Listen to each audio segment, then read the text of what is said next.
you never do. Sugar, there's a reason why we lose. You say you wanna cry, but you never do. Sugar, there's a reason why we lose.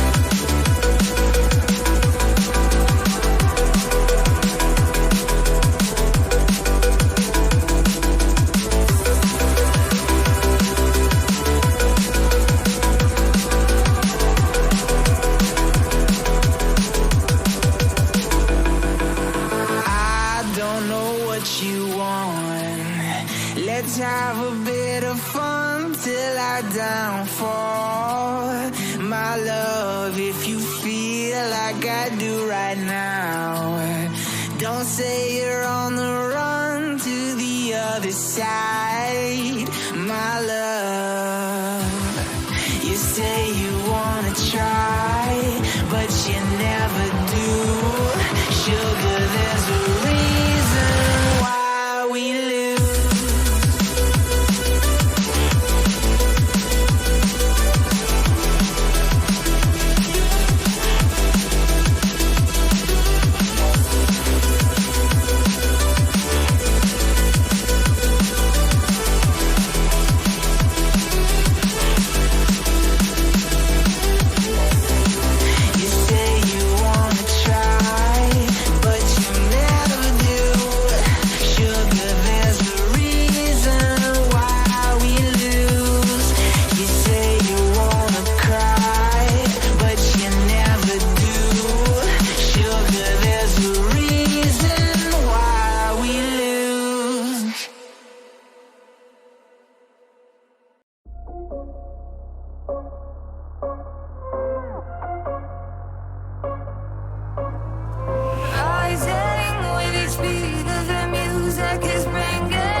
goes till I get up. Time is barely on our side. I don't wanna waste what's left. The storms we chase are leading us, and love is all we'll ever trust. Yeah, no, I don't wanna waste what's left. And on we'll go, through the wastelands, through the highways, till my shadow turns to sun rays. And on we'll go, through the wastelands, through the highways, and on we'll go.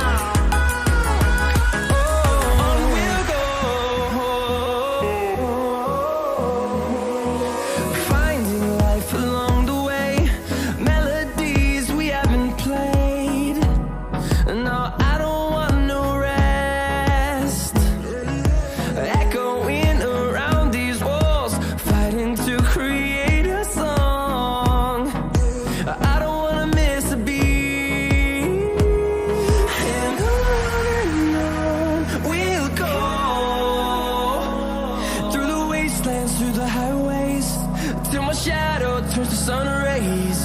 And on we'll go, through the wastelands, through the highways, and on we'll go.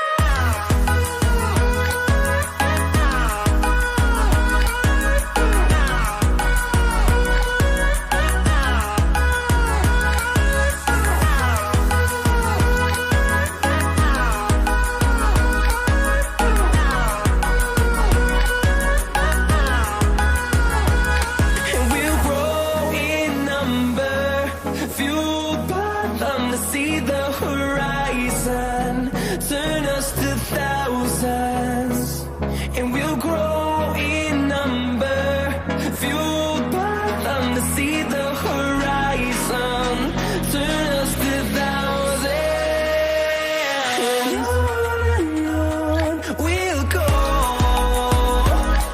through the wastelands, through the highways, till my shadow turns to sun rays, and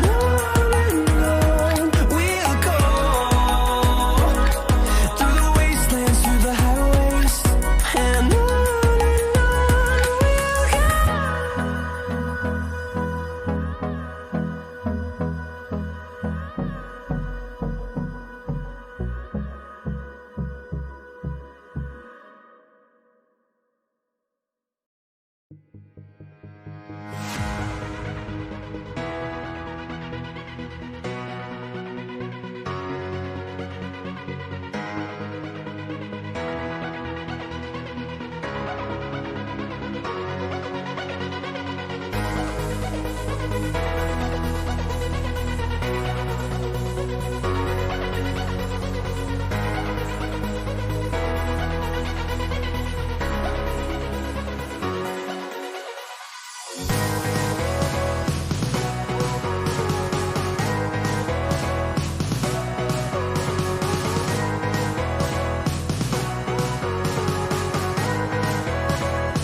Wait, I got it.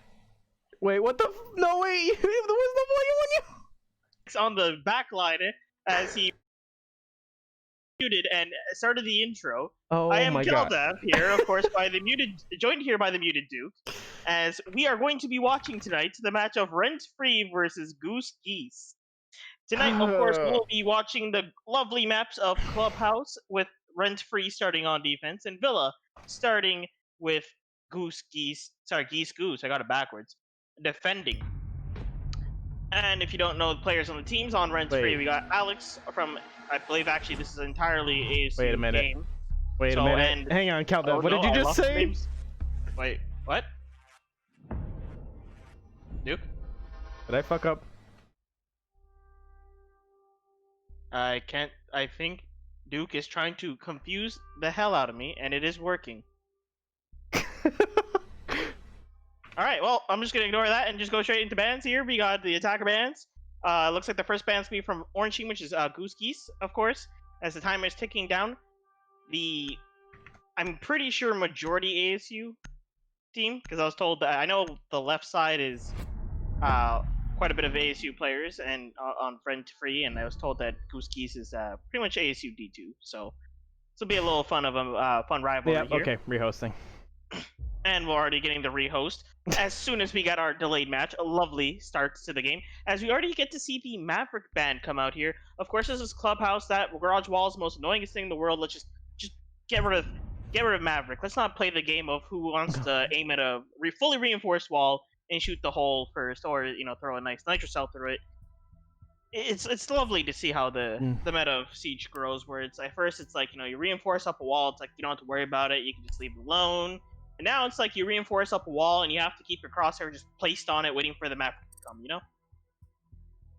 And I'm only assuming here that Duke still has himself muted, so I'll just keep talking and pray to God that at I'm some not point muted. I'm just disappointed at myself. That's all. Okay. Oh my God! No, don't make the same mistake again. Oh, no. And of course, as we get this rehost going in, let me see if I can say the teams off top of my head here. Nothing but the highest production. All right, so we got Alex, not ASU. No, we got Zerfon, not ASU. We got. Oh no, I'm gonna mess up this name because I've heard it pronounced incorrectly so many times that I can't remember which one's which. Okay, I think Rocha was the one that got. No, wait. Duke, do you remember? I'll go double check.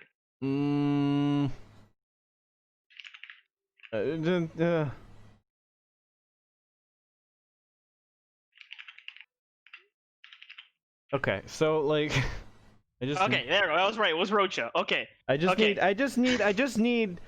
Where did Alex go? We got Coffee from SFU, or Simon Fraser University, coming up from Canada in the Vancouver area. And who was the last one? Oh no, I forgot the last name. Either way, on the side of Goose Geese, once I get that reminder later on of who it was that I'm missing, we have Zuper Sly, B-Dog, Shaz1, Krunks, and Spitz.eln. Alright, I don't know enough about American universities to know. Alright, let's go. It's gonna be Zerfon versus 5. Let's go. Ah yes, the Zerfon V5. Oh my God, it's week 4. I got pulled in again on let's say emergency casting duty. When you're gonna have a fun time tonight, Duke, whenever you're casting, because it's always every single time I cast with you, and you're doing a spectator and casting. Like no flame, but like every time it's both, there's always something that happens that night. That's cause like if you have to observe and cast, you end up you're like one brain cell's working on one thing, the other brain cell's trying to figure out the other one. And then the third one, brain cell is just missing, like it went off on vacation or some. Wait, I'll use control. It's on the other monitor buying 3D printer filament. Yeah, 3D printer filament. Oh God, I love that copper color on my special prints. I found people who just like export fighting game models into 3D printing models. I'm gonna get myself a Zangief, and he's just gonna sit on top of my monitor and cheer me on. I'm not gonna lie. When you started this sentence and you said it was like fighting game 3D prints, Zangief was not the first thing I was expecting you to say here. Out of all the characters, I mean, like Zangief ain't bad. Don't get me wrong, but like I think even chat knows exactly what all of our minds probably went to first. What? I want a manly guy just sitting on top of my monitors cheering me on. What's so wrong with that? What did you think I was gonna ask for? Kelda? As you can see, this stream is rated PG-13. I feel like if I answer this question, I will get fired. We're all volunteers here at CEA, so yeah, that'll make it even look worse when you're volunteer and you get fired. It's ooh, that one got a sting, That one does got a sting. Okay. Oh boy, and it looks like the last person I forgot was That's a Wrap, as he was the last one to join lobby. So Crunchwrap. I'm gonna call him Crunchy. I mean, does it have to be crunchy? I mean, if it's I'm not gonna lie, I don't think I've had a single rap that was crunchy. I don't know if that's just me though. Don't know about that. But we're getting going. And right, we get to see we take two. Hong Kong take two. 3, yeah, honestly. Let's be honest, this is take 3. Oh boy. As we get started, hopefully okay, ban order got reversed. I assume that you messed up the player sides. That was part of the issue. Anyways, doesn't matter. First off, Maverick ban, of course. And the observer has threatened the computer of somebody who wants to restart. I mean, I'm gonna be honest here. The best way to get your computer to work if you have problems with it, just threaten the computer. Like just tell it you're literally gonna format your C drive if it doesn't work. It works for me every time. That's what I was. I forgot that I did that to the names. Oh my god. Oh, Capital ban. Let's not deal with any fire here today. Well, they can't be. Well, there's not gonna be any. Oh wait, no, they're still going. Oh. I think we might be seeing a take 4. Oh my god.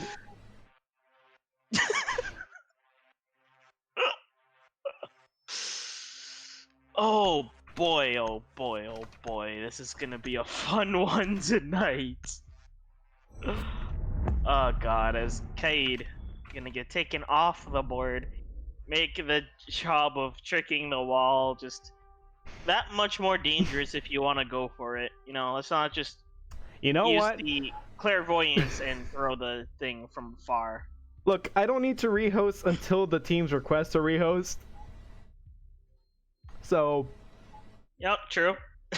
Honestly, like that's just hosting rules. It's like not even He still has time to come back, and they're gonna really lengthen out the pick timers and stuff like that. Definitely make it possible. Oh my god. Okay, so you can't see it on the stream, but Keldev can very clearly see my Steam notifications, and I do have Zerfon added on Steam. And he just sees Zerfon is now playing. No, not again. Oh boy. I'm telling you, dude. Us casting together is, I think at this point, just cursed. Like, we're actually just cursed. Usually when I'm observing and casting, I've noticed that it's also the same time we usually get on Jaeger himself's channel. Something usually gets clipped that's good, and it's no rehost was called. No rehost has been called. I mean, they still got to the end of prep phase, don't they? I still got it till the end of prep phase. If they're gonna make me wait, oh my god. It's okay, we got the operator picks now to look at. They're giving us something to look at on the way of rehost. We got a 6 pick into Thermite, full open the wall, simple, easy does it. Except they're going Church Arsenal first. So you know what? The Thermite gonna be able to open up dirt at a little bit more costly, because before you could just take a Bana, shoot the bottom, prone through it. Nice easy stake through. So that Thermite ban or Thermite 6 pick may have actually just kicked them in the butt a little bit. It looks like we are going to be seeing us being played into you know, prep phase. So at the very, very least, we're going to be seeing a 4v5 here, and we'll see if they end up rehosting later. But I think they're actually just going to stick out this 4v5 as I feel like the raw confidence from Rent Free is enough to like just take it on 4v5. Like, no, we don't need to use Zerfon. What are you gonna do? You're gonna walk in here. You're gonna just die in the very beginning. You're gonna get Zerfon is just a roster holder. He's just a spot holder. He doesn't do anything. He never gets any kills. Like, what are you talking about? Like, they don't even need his reinforcements. God, they can do whatever the heck they want. See, right here, we've seen the defense already. We got Church, 2 walls soft. You know, it's okay. The plan now is to not let Goose Geese into the basement, and we'll see if they are able to hold that one up, or if Sophia's gonna go, you know, blast the wall as it looks like we're gonna be cams and whatnot. Yeah.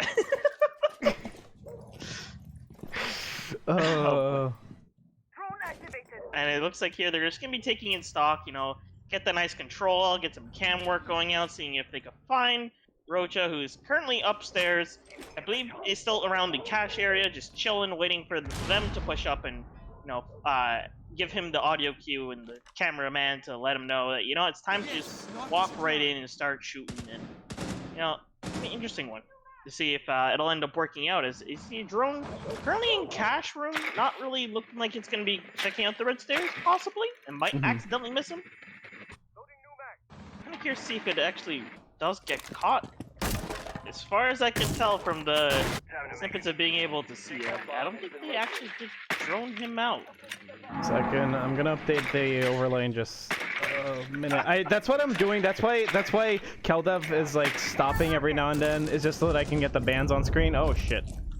Yeah. Oh, it looks like he actually got deleted at some point in this game. I'm not sure exactly what happened as Duke was all down. Oh boy. Oh Duke man. It's Let me see him again. Oh boy, and Zerfon has now started playing Rainbow Six Siege at a minute 14 into the round.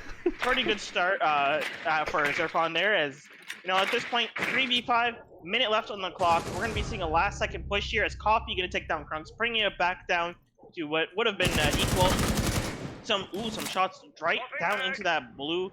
I actually can't remember what that thing is called. I'm going to call it a generator. And oh my goodness, he gets shot as the moto person just walks right in and starts blasting. Now here we got a nice push coming in. Spit's gonna take down Alex, bring it to 1v4. That's a wrap. Last man alive is Jaeger, and he's gonna try to use his fragging power that he can bring here, try to take down as many as he can. He gets some shots onto 2 members, but can't finish them off. Pulls out the pistol, cannot finish off the Nomad there. Nomad is gonna finish off in style with the headshot. After that's a wrap, has fought tooth and nail the ending there just to make that one work. Checking on that, checking on that. Oh my god. All right.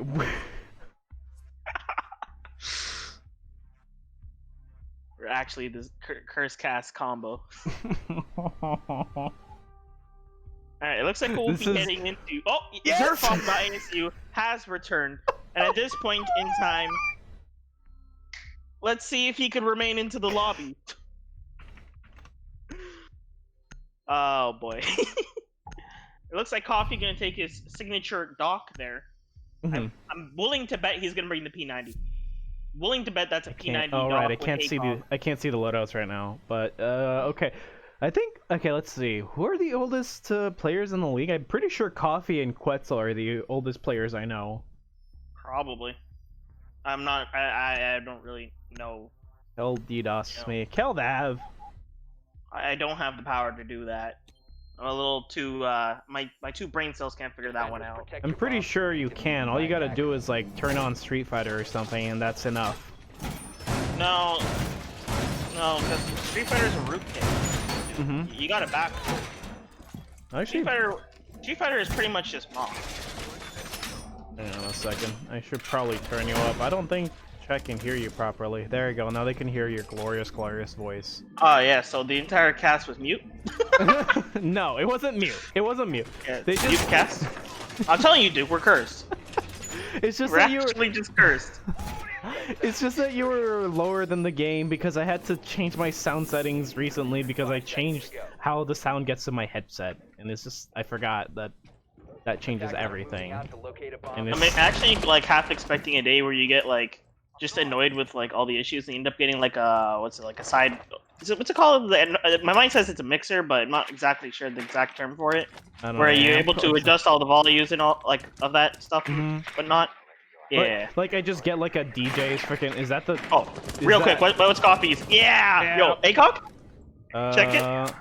Yeah, there we go. With the rubber ducky. That is the charm right there. Coffee gonna be going in hard with that ACOG P90 and showing exactly why this gun should not be forgotten, as the MP5 is just at this point the gun that everyone assumes people will pick on Doc, and you know the P90 never gets any love. I mean, you know what? It's Summer League. It's time to pull out that love for the P90. It's a 50-round beast. Yeah, people, you know, people are sleeping on it like they were sleeping on LMGs. And brother, I tell you. Technically speaking, too, like you know, you die in one shot to the head, so all you like 50 rounds in your gun, that's 50 kills. 51, if you count the extra, the pact. Ooh, and the kickstart charm on B-Dog there with also I forgot already what the skin was, but one of the Prodies on there too. Oh, Coffee gets destroyed by Shaz. As it looks like he tried to peek into construction and Shaz is just holding down the angle. The legend of the P90 is over. It looks like at this point, the entire team of Goose Keys gonna be trying to take control of the top floor, and it looks like Rocha is gonna get a kill onto Krunks here and get a kill right on the board for them. That's a Thatcher gone, so if they don't really have anything to stop breaches with, so not terribly a high impact frag, but definitely will keep those ADSs alive as they won't be able to cheese it right beside a wall. And I think Church Wall too, if they actually left a mute jammer or two there, it will manage to actually stay alive. Yeah, right now the mute jammer is doing a little bit of work. Oh, not enough apparently, because that drone did get through, and it is going to go through Moto right towards Church and then immediately get muted by the wall, it seems. Yeah, I think they displaced it a little bit behind the wall, so it's not enough where like if you hug the wall you get mute jammed, but because to even cause that amount of signal at that range, probably it would have to be there. And Rocha getting another kill onto Shaz1 as he goes down. It looks like it's a little bit of a trade, but that's Rap's going to be able to revive him, pick him back up, bring him into this fight as Spitz is going to take the time, get himself into a moto within this period. And oh, it looks like he'll take down Zerfon. As soon as he comes into the lobby, he's already gone into the 15-minute mark. And let's see if we will be able to get a nice push into double kill here as both of them are in this corner. Down goes one. Will he get the refrag? Not just yet. He pistol rush. Didn't expect the second. That's Rap will take that one with a headshot. And at this point here, we got B-Dog trying to cover the hall as Super is going to be planting. And he doesn't get the plant off because that's a Rap. Going to peek around the corner, get the headshot, even after B-Dog tries to cover from the entire hall. Unfortunately, you know, with the positioning that B-Dog was playing, not really going to be able to cover the teammate directly and was kind of just stopping rotates from happening. But if anyone was playing inside blue or inside Church itself, it was kind of in one of the worst positions possible. Oh gosh, darn it. And Rage, why? Oh Lord, why do I have to see that again? Oh. Okay. And Duke, scalding his eyes as we speak, just looking at, I can't tell if it's text or an image, but probably one of the two. I'm just gonna say, I'm glad I'm not an admin that has to look through Moss images. Oh, you know, that's actually the best part. Like, when you're a player, and you see, oh, I have to put Moss on, it's like, oh, it takes a screenshot of all my monitors? Oh, so if I get Moss checked, someone has to look at my other monitors? Yes. No problem, let me just go put some disturbing images. Attackers need to locate and defuse bombs. I think I used to always put, like, just random things on Reddit. Just, like, the most randomest things on Earth. Like, some, like, really obscure subreddit, and, like, one of the most upvoted of it, and it's just, like, something weird, like, from our Ambient or something like that. Okay, I don't want to agree with that, because I don't know what that subreddit is, so I'm afraid to figure out. Oh, do you not know our Ambient? Our Ambient is a subreddit where you're only allowed to post if you're high on Ambien. Ambien is supposed to calm you down, and it calms you down real good, but it also distorts your view of reality. And you know, it's moments like these where I'm happy I don't do drugs. You know. With such hits as, guys, look at the taco I made while on Ambien, and then proceeding to just be a picture of a napkin. Oh boy, oh. And it looks like we're gonna get the round starting off here as we got the attackers setting up all around cash room, trying to take down those different checkpoints. A little bit of a, actually it's kind of a safe late reinforce there from Alex, reinforcing off that wall, allowing Roach to just sit inside of top garage a little bit longer. This time looks like he's playing the dock. We're putting Coffee on the bandit. He's gonna have the job of just, you know, let's stop this wall as from being breached. It's like everyone and their mother is throwing all the utility in this game at you, all at the same time, and somehow there is a way that you actually are going to be able to stop that wall from being breached. Are you going to be able to do it? God knows how, but like we'll see if it's possible. He's gonna do it with those sick white gloves he's got on his bandit. That's how he's. I think that's a Pro League bandit, right? A new Pro League bandit? It looks like it. Yeah. Ooh, Yeah. Oh my goodness, he stops the crisp. double wall breach. Triple. The Oh triple. my goodness. Oh baby, the triple. Located. Coffee just popping off here on Bandit. Like, this is like one of those moments where, like, realistically what he just did was probably one of the scariest things to do is Bandit. All you need to do is just add a couple, like, utilities being thrown at him. Mm-hmm. But just get both those walls consecutively is, like, the feeling of getting, like, 3 kills all at the same time. Like, wow. And the band wave, you know what? Just popping off, too, at the same time. Like, They saw Coffee trying hard and they're like, you know what? We gotta step it up. Battle Eye. Hit the wave. and just like that too, Roach is like, okay, I got you, dude, and gets down Spitz with his gun. Unfortunately, not the band wave, but with the, actually, I should say unfortunately, but you know what I mean, with the gun. And Shaz one here was playing by the window, gonna be applying pressure onto Coffee, trying to get him off this wall as the rest of the team is currently playing inside of construction, so they're ready to squeeze into sight as soon as possible. All they have to do is just lower a little bit amount of pressure they have on entry, because they're just going to be funneling into that one skinny doorway as Irfan's playing on the red stairs. He's going to be able to pop off on anyone who tries to enter, and that Zarap has a shotgun. Oh wait, there's one. Oh, they still have Okay, one. never mind. He got his head taken off.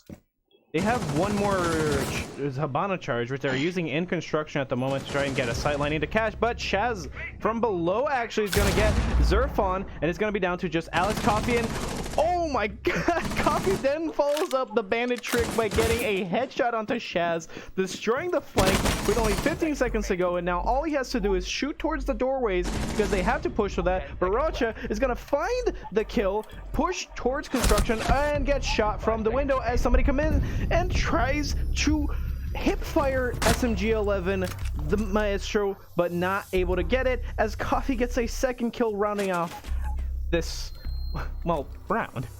Yeah, I think honestly Coffee's just MVP of that round. Like, he managed to save the wall through some very, like, scary, like, attack from the Hibana there. Not only that, but if he didn't get the refrag on the guy on red stairs, he would have jumped off. Or, sorry, he would have came up red stairs, looked straight into cash room there, and kind of set up for a pinch onto this. That's a wrap, playing the mute in there. And then at that point, they would have a free place to plant, and all they have to do is just hold the room out as long as they can. And, you know, that's a wrap. But instead, you know, Coffee immediately just jumping on it, getting the refrag off of the red stairs Nomad, and stopping Team Goose Geese from being able to push it entirely, and kind of just made that a lot more of a chaotic mess.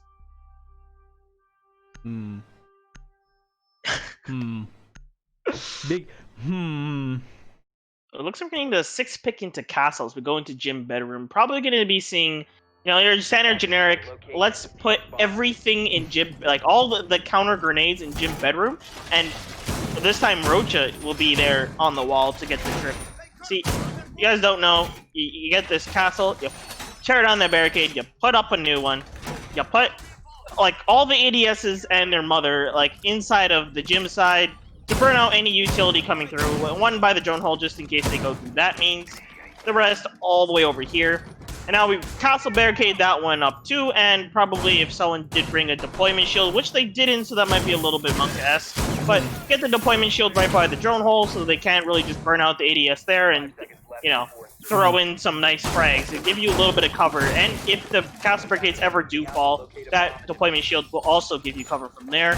Without deployment shield, still possible, but you're gonna have to rely on the fact that they, don't try to burn out your ADS. And they do have a Thatcher here, so that might be a little bit scary because, he's just gonna burn the ADS from the other side of the wall at the cost of one EMP grenade, and then they're just gonna start shoving stuff all beneath him and just start blasting. Zerfon is holding cash right here at the moment with Coffee assisting, and Shaz has opened a hole into CCTV. Looks like he is going to try to push. Doesn't look like anybody's going to be able to flank with a roam at the moment, and they're going to have to hold this room hard. If you don't know what they're doing right here, this is called, well, basically extending sight by bringing your reinforcements all the way out onto cache and trying to make it so that the attackers waste time here. And let's go into a little bit of an air view to see that Zerfon is still in the room. They're probably trying to hide the fact that Zerfon is still in the room. Is that going to work? Possibly, because there is a drone. The mute jammer. Yeah, the mute jammer. I think he saw him? No, he didn't. As you can see, an angle is open here. Ooh. Can Coffee get this one? He gets a little bit hit, heals himself up. He's gonna pull back out that P90, gonna go for a little fast peek, not seeing him immediately pushing in and kind of relax a little bit. Here's a Nomad charge get thrown out at the doorway. We'll know that, he's gonna play a little more reserved. And oh my goodness, Spit's coming in from below, getting the headshot on him. That's a wrap, getting the headshot onto Krunks. Shad's gonna walk in and take down Zerfon, and now they have cache room control. And if you can see here too, that gives them in complete line of sight all the way into Jim from there too. So that's quite a bit of an important angle to be taking control of. We got B-Dog gonna be coming up on the flank of Rocha here. Will he be able to get the kills? Shots being traded out. He doesn't catch him on the prone though. Will get headshotted, but then refragged by Spitz here, who will then try to push up the staircase and through the barbed wire as the castle of Alex is going to retreat back into site. Superfly playing outside the breach, going to be trying to see if he can get something going from his side, but he's going to be a little bit more intimidated because Alex, as you can see here, sitting on this very small or very short angle with the super shorty and a UMP. Two guns that, aren't the greatest in the game, but definitely could still get the job done in this position. Give me a headshot. Ooh, lowest fire rate, some of the lowest damage in the game. UMP, you need to get a headshot in your first shot, or otherwise, if you can see each other, you're gonna lose that fight. You're gonna lose that fight 6 times out of 10. Depends on if your opponent can shoot good. 15 seconds And rocking the EG skin, he will get the kill onto Spitz. And will he get the second? No, he won't. Superfly will get this kill as, it looks like he'll also take down that trap, playing around the bench press machine. And catching the last kill and getting... Oh, sorry, that's not a bench press. That's a... Man, I do not know the name of that one, but... I have never seen that one, actually. I'm pretty sure it's supposed... I'm pretty sure you're supposed to, wait, I think it No, you don't do that. Because if you sit and you lift that, you're gonna break your arms. Not only that, but there's nothing to really, catch the fall of it, too. Yeah. There's no safety. I would like to speak to Ubisoft customer support, please. I mean, okay, the way that you look at it, though, the part that you sit on, that could be where your head goes if you just drop the back of it, therefore making it a bench press again. And then by putting it in that seated position, you can still take, dumbbells and work out that way, which I believe there are dumbbells in the corner of that room. So that seated position, giving the functionality that, could make sense. But the back is solid. Yeah, in case you drop it and break it, no, you can't. You can't turn it, Kel. There is just a sheet of steel right there that prevents you from doing anything with this. That chair is on there for good. You would break your arms sooner than you would be able to get stronger at this machine. Okay, you know what? I got it. The barbell there is to hold. It's really just a barbell holder. You're not really supposed to work out on it sitting in that like that. It's just a barbell holder, just as a multi-functional device that raises up the price. But you're really just supposed to sit on it. Get your dumbbells out, because if it wasn't for that metal plate, I can't believe we just spent 20 seconds analyzing a damn prop in the game. Okay, I think actually in Ubisoft's defense too. It used to not have that backplating until the rework. So, beforehand, probably would have made sense. And now it just kind of doesn't. like they added it probably so that like you don't get frustrated from making your shots. But Yeah. like now it doesn't.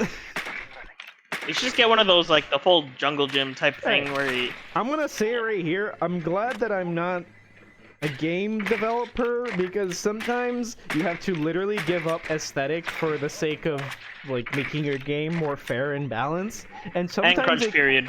In crunch period, and you know, having to animate rope for whatever reason. Not kidding. And sometimes it's just like if the solution is literally like, okay, I just literally need to break my game so that it's fair. Yep. Yeah. Yeah. And it goes back with all the, you know, this game's not realistic anymore type of speech, but then it's like, if this game was realistic, no one would like it. Let's be real here. Yeah, I mean, if Siege was realistic to like a T, there would be a lot of things in this game that people feel like, you know, at this point, just part of the game would not be able to exist. Did not work with that impact trick. The hatch is open, but you know what? Might just be a part of their plan. They'll just get the kill here, as we already have Alex just aiming up the hatch here, waiting to see if he gets any feet. Coffee, you aiming at the window, seeing if anyone's gonna upside down rappel and try to peek down the hatch. Not gonna catch anyone just yet, as all the development's getting put down on the first floor here. Minute 15 on the clock. We're gonna see a little bit of a kind of them all working up into Rocha here, as he's gonna get pushed in from two different angles, and he's a little bit distracted by his teammates dying all around him. He's gonna go for the peek, get the first kill. Can he get the second? Some shots put into him, but downs him, and then at that point wins the fight. At this point now, he's gonna have to watch his back, as the rest of the attackers are gonna be pushing onto his teammates, and he's in a position to kind of give them support from the blue wall there. Damn, that was a very good engagement. It seems that Geese did move to try and close out what's happening here. We do have a bit of a sight line down, super slide down onto Metro, trying to get some sort of defender off guard. But as you saw, there was a huge amount of setup from Goose Geese in order to try and get these pincers and try to win gunfights. But Rasha just said no, took over blue, and also just that's a wrap. Wait, do both? Yeah, they both have shotguns. Oh, Super Slide is gonna drop down. B-Dog gets the kitchen hatch kill, but the diffuser is gonna go down inside a church. All they have to do is play for time here, and B-Dog is down, and Rocha's gonna finish him off. And he secured the +10 for destroying the drone at the end. That, like, the priorities right there. You got to make sure you get that +10 on the way out, especially when you know when you're in a position just to run away and get away with it. All right. Optimizing on that point, and watch, he's gonna get MVP. Bet.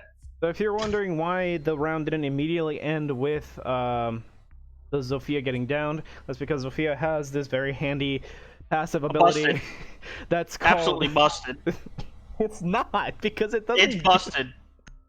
Dude, you know how many times I died to a Sophia who gets downed, and then they pick themselves up, and it's like, okay, I put all that work in, and I just get deleted.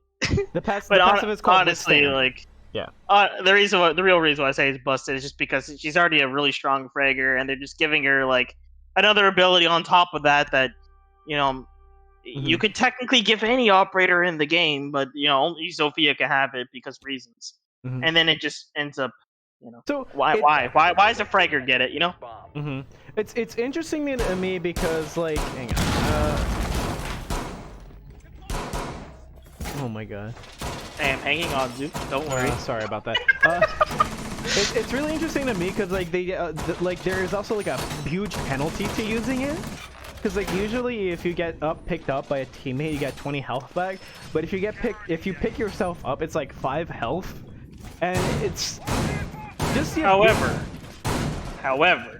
if you think about it, right? 20 health, you're still one shot to get shot in the head, right?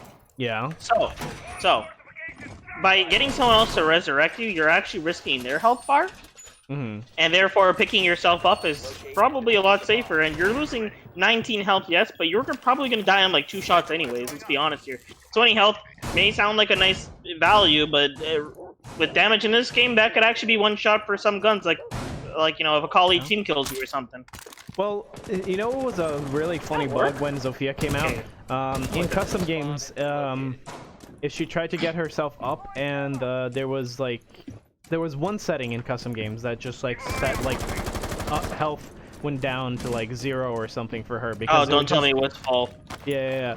Oh my God. Lord. And so you would go down, pick yourself up, and die. Oh. Which is pretty funny. So the balance change was from 1 health to 5, so that bug didn't happen. Which, okay, thinking about it, it doesn't. Oh, Trunks is gonna take out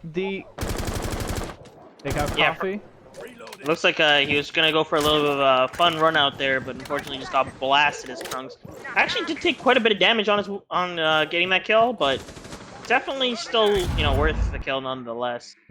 Take down the bandit. It's a nitro cell in later round will actually make quite a big difference. And also a very fun gun to use, the MP7, one of my personal favorites. So, you know, not a bad operator to kill.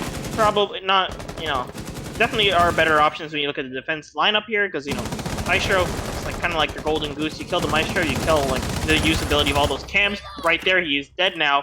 Or down, sorry. And also, Krung's getting that's a wrap. Alex is going to be taking a headshot as well. And, ooh, looks like B-Dog getting a headshot to Zerfon here. Gonna open up cash room for themselves. And, oh no, he peeked your legs out and you get executed there. B-Dog gonna finish off that kill now. He's gonna try to walk into sight. Ooh, and immediately Rocha from Garage is gonna get walked in and pre-fired as they pretty much done the math and he could only really be in Garage. Yeah. No, the Pro 90 was not enough right there. It was... If you've watched CSGO, you'll know that the Pro 90 is the best gun in all games ever, and for some reason, whenever somebody tries to program something different into their game, it just ends up getting just completely and utterly buffed by itself. Like, you just, like, look away, and then suddenly the P90 has 300 ammo. Wait, what? No, sorry. That's an alternate universe where the P90 is an entity into of itself, and it has, from what I can tell, a mind of its own, and is an actual god. So we are... Apologies. Yeah, we are definitely apologies. We are apologizing for giving information from an alternate universe. And curse stream. Oh. Here we go with the church. 3-3. Yeah, I think we have side swapped at this point here. So we're going to be seeing Team Goose Geese on the defense here. 3-3. It's about, you know, you're split 50-50. Clubhouse, I want to say it's defender-sided, but honest to God, like, some of these matches I've seen, like, attackers just do such good work that, like... Here's my theory. I would debate it. I've got a theory. Aside from Coastline, every map that gets added into the rotation in Rainbow Six Siege will start off defender-sided when it's first competitive season. Now, when you say we'll start off defender-sided, are you saying like majority, like every single match you watch of that map will be defender-sided? Because I do believe there was a Pro League match on, like, I believe it was 2 days ago or so, and it was like Oregon. And it was just entirely attacker-sided. Like, no one wanted defense. Okay. So, I mean, if we count all cases, then I could technically disprove you with that, but if you count, like, majority, then you're probably right about that one. Oh my god. The angles people, like, use in this game. Yeah. Yeah. Yeah, below whole destruction.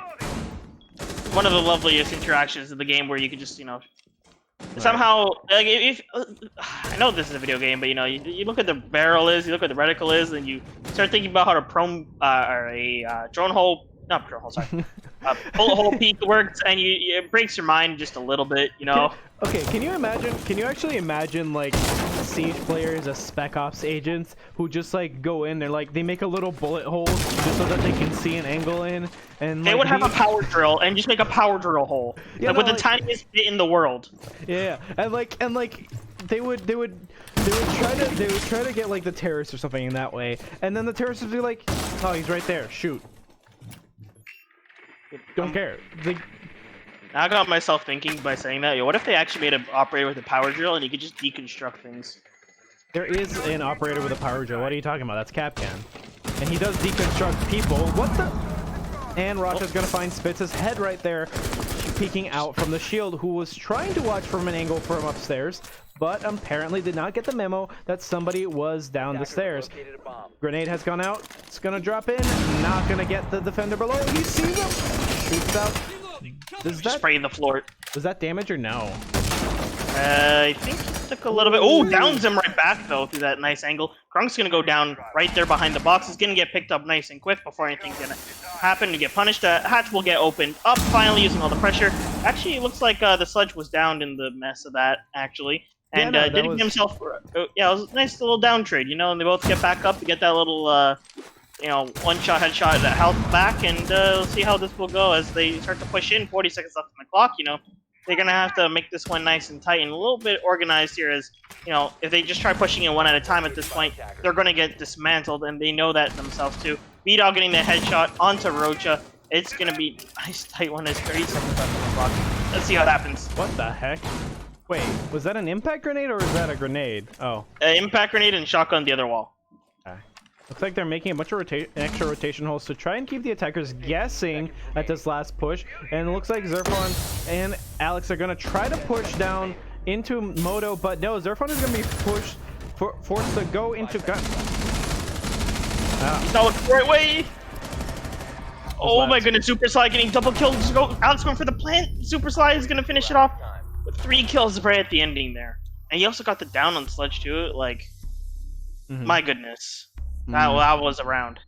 That was around. Apologies. I was trying to get the controls right, but then I moved my hands to the left, and then everything was not at the right spot.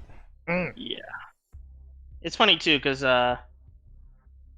and Zerfon always had this joke there where every single time I watched ASU play, I'll always watch the entire round just be spent droning. And then I'll think, oh, they don't have enough time. There's no way they win this. And then I'll blink, and the round's over, and they somehow win. It's all and, you know, before this game started, he joked like, oh, yeah, we're going to have we'll push at exactly 5 seconds. And didn't think he was 100% serious about that one, but it looks like he already might be trying to spite me here by actually doing it. Hildev, why do you curse me with making me stay awake for longer? Attackers need to locate. It's okay. If you stay awake for longer, technically you become more tired, and therefore you have an easier time trying to fall asleep. And therefore getting yourself more rest. It's all math. Do you ever wonder if one of these days I'm just gonna be so lack of sleep that you'll go to like the doctors, and then just he'll put like some device on you, and then it'll say target identified, and it'll slowly try to kill you? Duke, I'm gonna be real. I feel like you're already at the point of lack of sleep because I don't know if I just lost you one key point, or that made no sense. Because how is you being on a lack of sleep affect me going to the doctor? You see, at a point of lack of sleep, if I am programming the next day, I will be cranky, and if I am cranky programming... And then that leads to me going to the doctor? Yes. I don't see how you... Alright, Duke's tired, ladies and gentlemen, it's confirmed. For reference, as I said earlier, we're all volunteers here, and I have a job that requires me to wake up at 8 AM every morning so that I can program medical devices. So, if it makes you feel any better, I have to wake up at 6 AM tomorrow. Why do you need to wake up at 6 AM? I gotta work. Okay. It's okay, I'll be fine. I usually just walk to work half brain dead and then wake up halfway through the day. Oh, looks like we're gonna be getting some of the construction being opened up here. As Coffee gonna be dismantling that sludge wall, just shooting down, trying to see if you get some pressure. If you looked at it earlier too, you can also see that they actually aren't opting for the same type of hole that Brent's Free aimed for, where they just held down Shaz? Baz? Is he? Wait, he might be the Caveira. He's gonna go for it. Sound step? Oh, he got the diffuser. You know what? He just knew. He just knew. If he keeps waiting, he'll get the very key pick, and they'll just be confused on how the hell he managed to pull that one off. And let's see if he can get through his confusion. They pick up the diffuser, and they end their turn by leaving the room. And All right, B-Dog gets the kill on Rocha, you know. That's Rap gonna, take control of construction here, and Chaz gonna chill and, just wait, bide his time. Wait for the key opportune moment. As the attackers, it looks like Coffee gonna get a kill through the window, and Super Sly now joining Chaz on the push.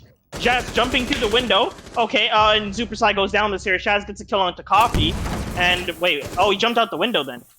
Peeked through the window and saw that one. Krunk's gonna be playing here by the wall, trying to peek into below. It looks like Super Sly went for a Nitrocell and didn't catch anything there, as I don't think anyone's in the area, but it's going to leave him with some sight lines open as well. Kind of look through. Rent-Free going to take a quick drone through and wait for the final push here, as That's a Wrap and Zerfon are going to be in the 2v2 versus the defenders. And it looks like they kind of figure out that site is free. We could just walk in, and then after that, we have to peek, where the halls and whatnot. Looks like Zerfon and That's a Wrap are going to be entering to Jim's side, playing this side more heavy. Gonna be planting beside this monstrosity of a device. Has some shots going in as Zerfon be covering. Looks like he got some good shots into the Krunks there as he goes down outside, but he's OP. He's gonna pick himself back up as That's a Wrap. Gonna be in the moment, just gunning down Krunks and leaving himself in a very tricky positioning. However, he's gonna be in a good spot as he has all the holes in the world to look through, catching the head of Super Sly. Huh. And It's happening again. pressing all the wrong buttons. No, that one was solid. It's just 5 seconds. Now, technically speaking, it was 5 seconds for him to walk on site, but they still did push relatively fine along the way, because they did take construction control, Yeah. And with the setup, with the setup that Goose Geese was bringing, if you actually kind of look at it, they weren't really aiming to try to hold down Cash Room super hard. They actually kind of just gave up all of that control and just tried to play for retake. And it really kind of punished them, as I feel like Chaz had a lot of opportunities there to just go in for the flank. I think they did have a Nomad that may have been something. I might actually just be pulling that out of my butt there, but it was a bit, I'm not gonna lie, that was a lot of restraint. And I'm not quite sure if it was worth the wait, but I don't know. This map has been perfectly balanced every round. We are 4-4 into round 9. There has not been a single round where they don't trade off who wins. And You know what that means, Duke? What? We have overtime on? No. Okay, I was gonna say it was overtime. We're gonna see round 9, every single map. Or not round 9, sorry. Round, what is the 12. number? 12, 13? 12, yeah, we're gonna see round 12 every single time. 7-6, 7-6? So if you don't know what we're talking about, if you look at the overlay, it says there's 4 ticks there, but realistically only 2 of those ticks are gonna get filled in. Or the tick's gonna get filled in by half if it's a draw. So that's gonna be fun. For a second there, I thought that meant that B-Dog has gone down, but whatever. But Ooh. Looks like Krunksy is gonna be here to start up the bandit tricking. He's gonna have a little bit of pressure because Coffee did quite a really good job at holding down that wall one round. So he's gonna have to live up to that pressure, that hype, and see if he can pull off the same thing, as Coffee is gonna be the one. So he looks like he's gonna be setting himself up to throw frag grenades onto the position of the bandit here.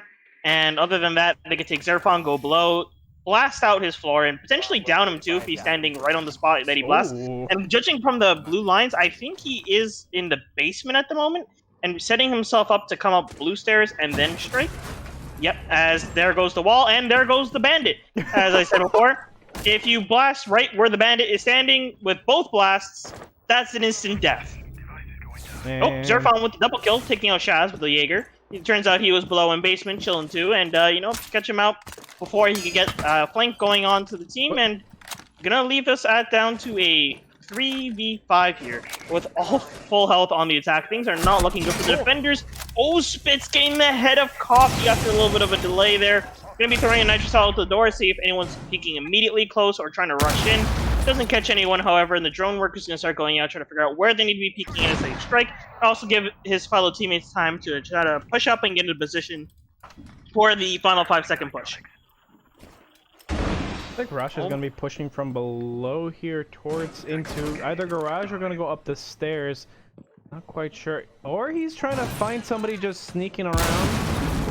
Holding. Yeah, the one thing that I love about this map is that floor is still destructible into the cache. You can just blow it up to try to find anyone trying to anchor there, and if you know the predictable spots, you probably could catch at least one kill doing that.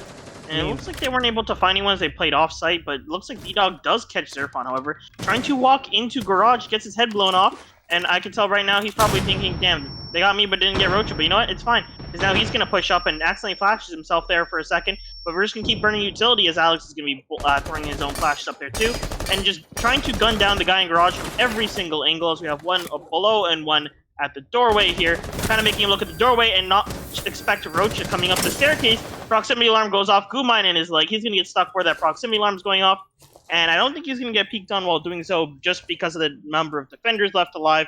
And, you know, 15-second push, Duke, here we go. Into the window, gets the headshot and gets the body shot.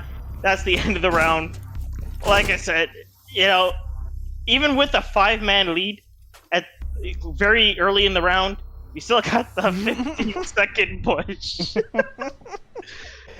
All right. I will defend that the fact that you can use every single second in a round to your advantage. It's just that it gets real hard to get those last kills you need at the last couple seconds. Oh my God! Here goes Battle Eye again. All right, let's go. Colder Guam, Zeiss, Peak, V2, 1950, Slings, Pink Matter, Republican Good, Princess, Ice.C9, Thomas de Michelle, and Shats.Rainy. Now, when I see like names like Ice.C9, I have to question if... Wait, is Cloud9 soft? It's a APAC team, right? I'm pretty sure Cloud9's APAC now. Either way. Oh, and here we go, the lovely server. Defenders, protect your Okay, bombs. all right. I asked them. I explicitly asked them. If you guys never really experienced the difference in servers, essentially, in terms of ping, alright, when you're playing on your home server, you're probably around somewhere around... the ping, dude, the ping, you know? He just teleported to the reinforced that wall because the ping just didn't register him there for a second, and he pulled off some rollback, you know? Yo. But, yeah, generally you're at 30 ping, and it's about, like, what, 30 milliseconds, and it's doable, it's perfectly fine. Unless you're George Mason University's team, who apparently is right next to the data centers where Siege is held for the East Coast, so they just always get a crisp 9 ping. No, Duke, you missed the memo. They live in the server. Oh, okay. So they use the server to... George Mason University is where the C servers are held, don't you know? Oh, is that why they are always crashing? No, I'm just making that up. No, I know you're making that up. I'm just... Yeah, I wasn't sure if you actually believed me, though. I got a little bit worried. No. I'm not believing you. I'm just saying there's potatoes in George Mason. That's it. That was just the joke. Oh, no. Sure, potatoes is the right word, but okay. I don't know if, like... Oh, my God. Did that actually... Wait, real quick, can you go below and see? Did that get rid of the ADS? No, it didn't. Because that looked like they were trying to make it go for it, but... Yeah, it's still up. I guess maybe if they put it on the wall, like on the side of the generator there, it probably would have caught it. But, you know, that thing's burned out now. You know, it's burned out now. Yeah. It's not that counts. But there goes their utility, and that's sad. Yeah, just small positioning difference. Ooh. Oh. Okay, you got the melee on the wall. It could have below pressure, and he's gonna move up to go around the side. Actually causes him to use his nitro cell. Gonna shoot the drone and oh, looked away as IQ walks out. That's a kill for Roach onto Shaz.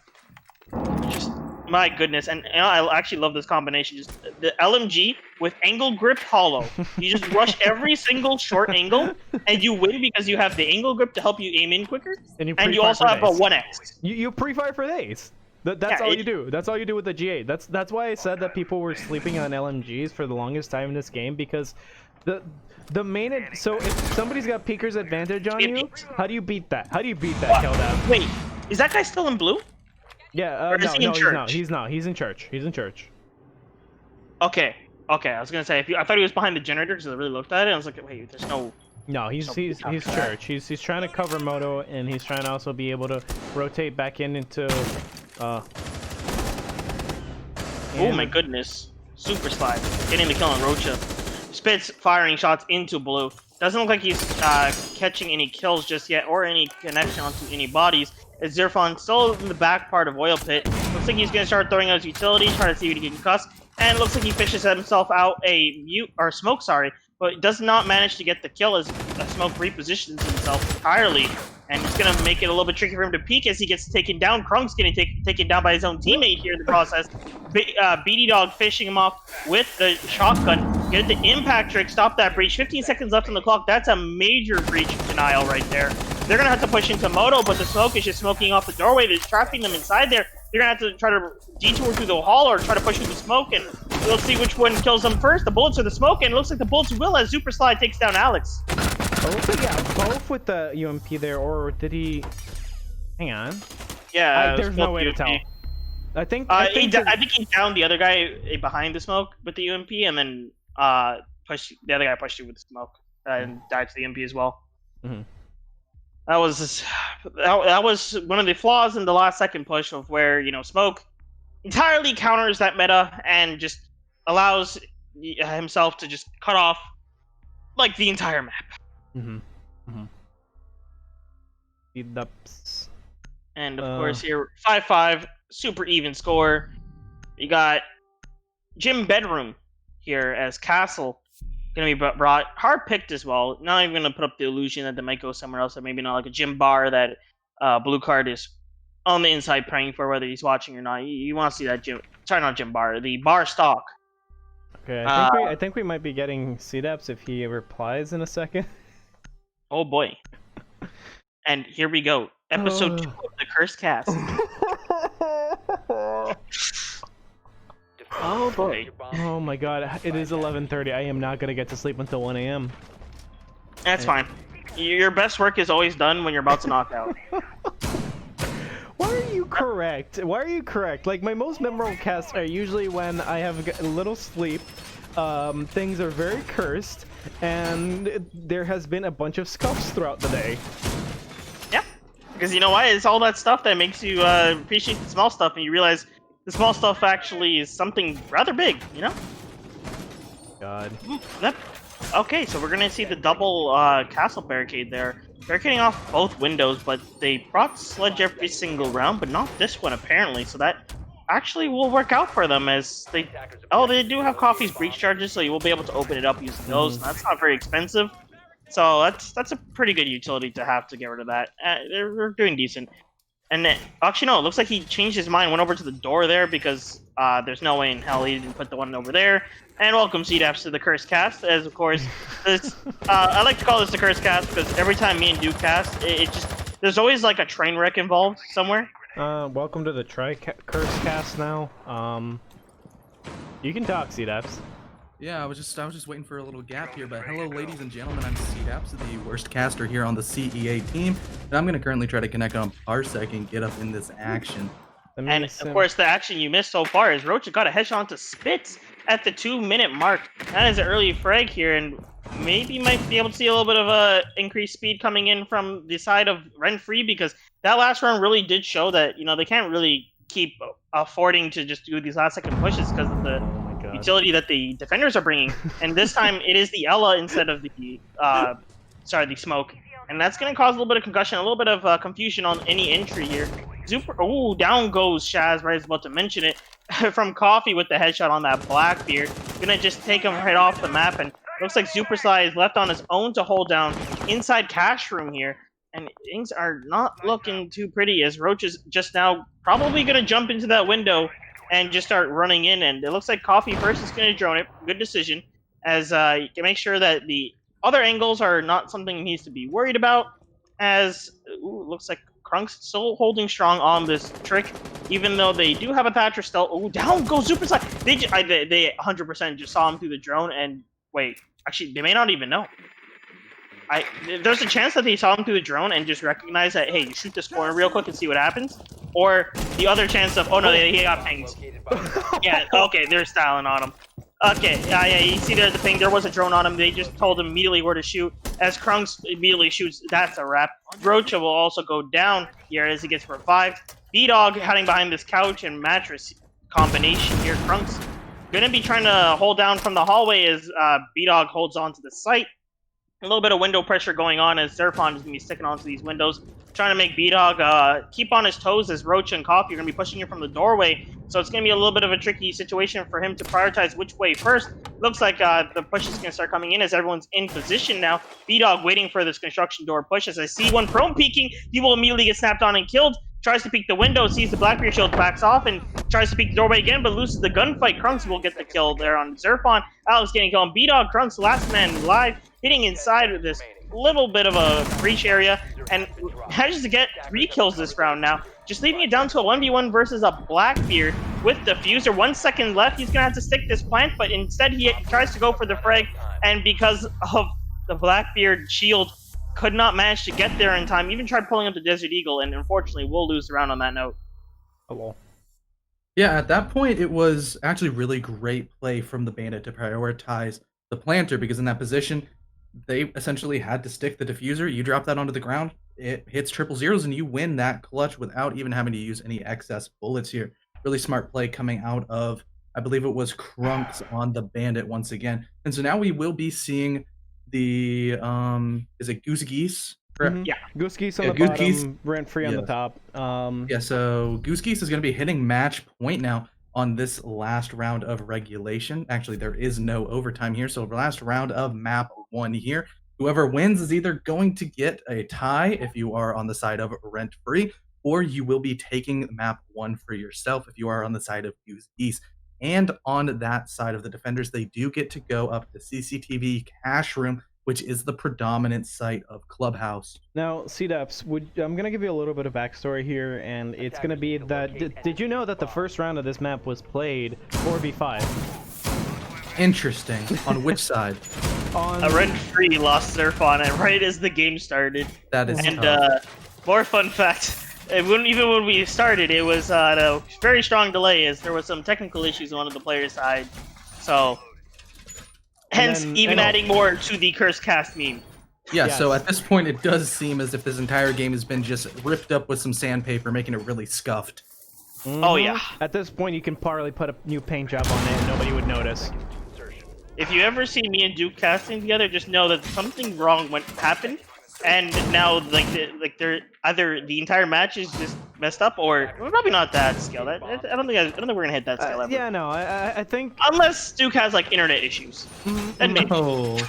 Hey, you just put that out into the world. No. I know exactly what the issue would be, and it would probably be Realtek audio drivers crashing my computer any second now that I've said it out loud. And that's because... Actually, no, my computer took damage from... I love those things! Wait, is Proximity Shaq still in the alarms. basement? Is he still playing like basement angle stuff like that? Because that might be it might be useful information for him. No. I think he still does hear that though. And definitely with that castle barricade on that doorway, they're gonna have to pop one of the utilities on it. He's gonna immediately hear it and go for the peek as Zerfon's gonna start blasting the floor first things like as soon as. And it looks like Shaz is still playing here quite defensively. The wall is open and he just gets peeked on, and I think they also did blow up and below. So Shaz unfortunately could not stop the push from below, and though it looks like the upstairs wall as well is open now, as there's not that much area for the bandit to try to safely sit. And at that point, you're better off just backing up and trying to take the gunfight from this point on. Here, but that first gunfight will go out as Zerfon rips the head off of B-Dog, showing that he is a prolific fragger, and his impact of being lost in the first round was definitely felt. That's probably why they're not winning here. That's the only reason I can possibly think of, as the ICU boys are trying to get rent-free inside the head of their enemies. Here, but some more drone works going out outside of the breach, trying to maybe get a plant down in conjunction with the work on the window that's a wrap is holding. He's going to be dropping off spits on the backside, making sure he can't comfortably rotate in and get a nice flank on, as the other player is going to start pinching him out of the logistic patch, and that is Coffee on the Blackbeard. but he is very lit, and it's not going to be an advantageous position for him to try to push Spitz on this Ela with that high fire rate we see out of the Scorpion. But Zerfon's already up in sight, and Krunks kicks out. That's a wrap on the window. However, Zerfon's going to get a refresh rate onto Zuper Skies. He's going to keep on pre-firing out, but he gets off the window with the worst timing. However, the plant is still going down. He's going to be pre-firing out red, but it doesn't matter as Krunks takes him out, putting it to a 3v2 retake scenario for the game. Goose is still, or it's all left up to Krunks here in a 3v1. He has to take out a Blackbeard, a Thermite, and Ash, and it's not looking that great. About 29 seconds left as the clock keeps on slowly ticking away, and he will get ripped off as Alex closes out the game and ties up map 1. What a map 1 to start off with off the bat. Roller coaster of emotions there. We had Zerfon disconnecting, reconnecting halfway through, and then dying in the 15-minute mark and didn't even get a kill there. A little, sir, a little yikes, sir. They're just gonna either. Oh, and Zerfon did not get 15 kills, Duke. I think you're gonna have to send him a strongly worded message there too. Oh, see, that's what operator you want? I'll take a Thermi. You'll take a Thermi? And of course, that was our first map. I'm not sure. I think we might be taking a break a little bit here as we end up in Villa for map 2 with Goose, Geese defending. They're going to have a good opportunity there to, really show off their defense. And with the way that Shaz has been roaming, I feel like Villa might give him a little bit more confidence on taking some of these peaks because, he's, as we've seen before, he sat in top garage just kind of waiting patiently for all of ASU to push through. And it kind of just ended up becoming a little bit not like too passive of a roam and did not really work out for him in the end. Although he did get 2 kills, I will give him that. It just, the impact that he could have put on earlier, especially with stalling for time too, kind of feels like he could have gotten something more there. But with Villa being such a roamer happy map, probably if you roam, there's no way you don't love playing on Villa. I would fail to believe that someone who roams hates roaming on Villa because there's just so many rooms for you to go through that you're literally worst case scenario, you escape to the basement and you come up somewhere else like a whack-a-mole and you just start running around through the maze all over again. Yeah, it is honestly, literally the funnest time roaming on. Yeah, roaming on Villa, especially with the basement, you just have to think of it like a highway to kills, where you just keep on popping in, like you said, a whack-a-mole. But when you break it all down, you can just keep on getting the flanks off, and you sort of really need to do a really hard roam clear. You need to dedicate operators to it, such as having a Nomad to watch your flanks, or even trying to get some of those Jackal tracks off if he is still left on the board, with the Spaniard sniffing out those toes and really pinging the locations for the rest of your team to try to pinch.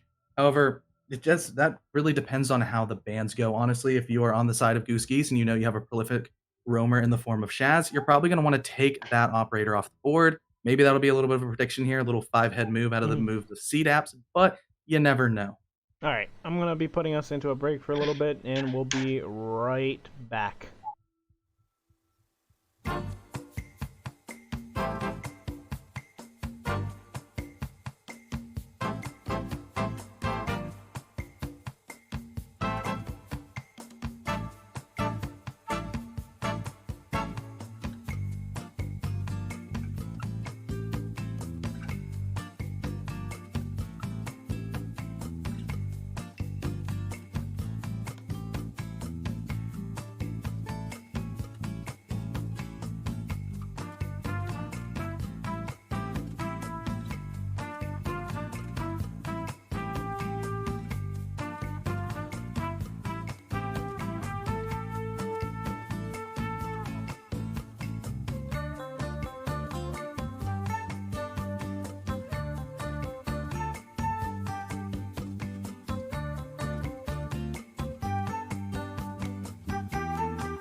Ba-da-bop-bop-bop, we're back. Hello.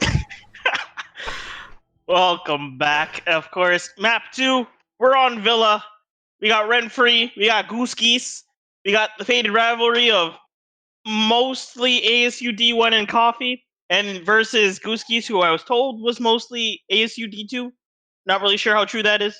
If I'm wrong, blame Zerfon. Of course, we will have Goose Geese starting on defense as Duke makes sure he has that right this time. And we will be starting into the map. Here we go, Ban Face, the most hyped part of the entire match. Yeah, this is really going to dictate exactly how this map gets played as B-Dog goes a little cross animal with the honk honk, showing that he's really proud of their team name. Shout out to the Canadian Geese out here, even though they're kind of mean. I know you have some experience with that, Keldev, being from the Great North yourself. Some people are pretty nice in Canada. Come on now. I was saying the Canadian Geese. Canadian Geese are mean, dude. No, they're territorial. Okay, you just don't step Yeah. in their territory and you're good. You're chilling. If you see a Canadian goose like just sitting about and just quacking about, you Nope. literally create a giant bubble around them and you, and they'll just won't bother you. But if the second you break that bubble, you're asking for it. You're asking for that thing to chase you down the street and not have a fun time. Mis amigos es muy biblioteca. Also, it's always Yes, fun my friends too. are very library. It's always fun too because once you see like a Canadian goose, like immediately as you look around, you'll see like 500 pieces of dung like just on the floor. Yep. Immediately. Oh, it seems It's all it's cafe scattered. El No Sabe. El No Sabe. Oh yeah, so it's the one Canadian, well, aside from coffee as well, but it's, I guess 2 Canadians here. Neither of us were really taught Spanish, unless coffee was taught Spanish. I don't really know enough to know that part, but I understand nothing of what I'm reading. So biblioteca is is same thing as bibliothèque in French. Therefore, it's library. Wait, what? All right. Papega. That's probably papega. Or That's a papega. cognate. That's a cognate. Llama T-bone. Is that? I'm hoping llama is not a word because that could be a T-bone llama. Yamo is my name is, right? Mm-hmm. It's like I call myself. Mm-hmm. I believe Boyo. the TV did teach me that too. Yes. Yes. Did you Yeah, not watch the unfortunately. Go Diego Go and Dora the Explorer? No, the only thing I got is Handy Manny. Handy Manny kind of slapped though. Let's Yeah. be honest. The intro song though, every time the tools Oh, got in yeah. the box, that song's a banger. Oh yeah, dude.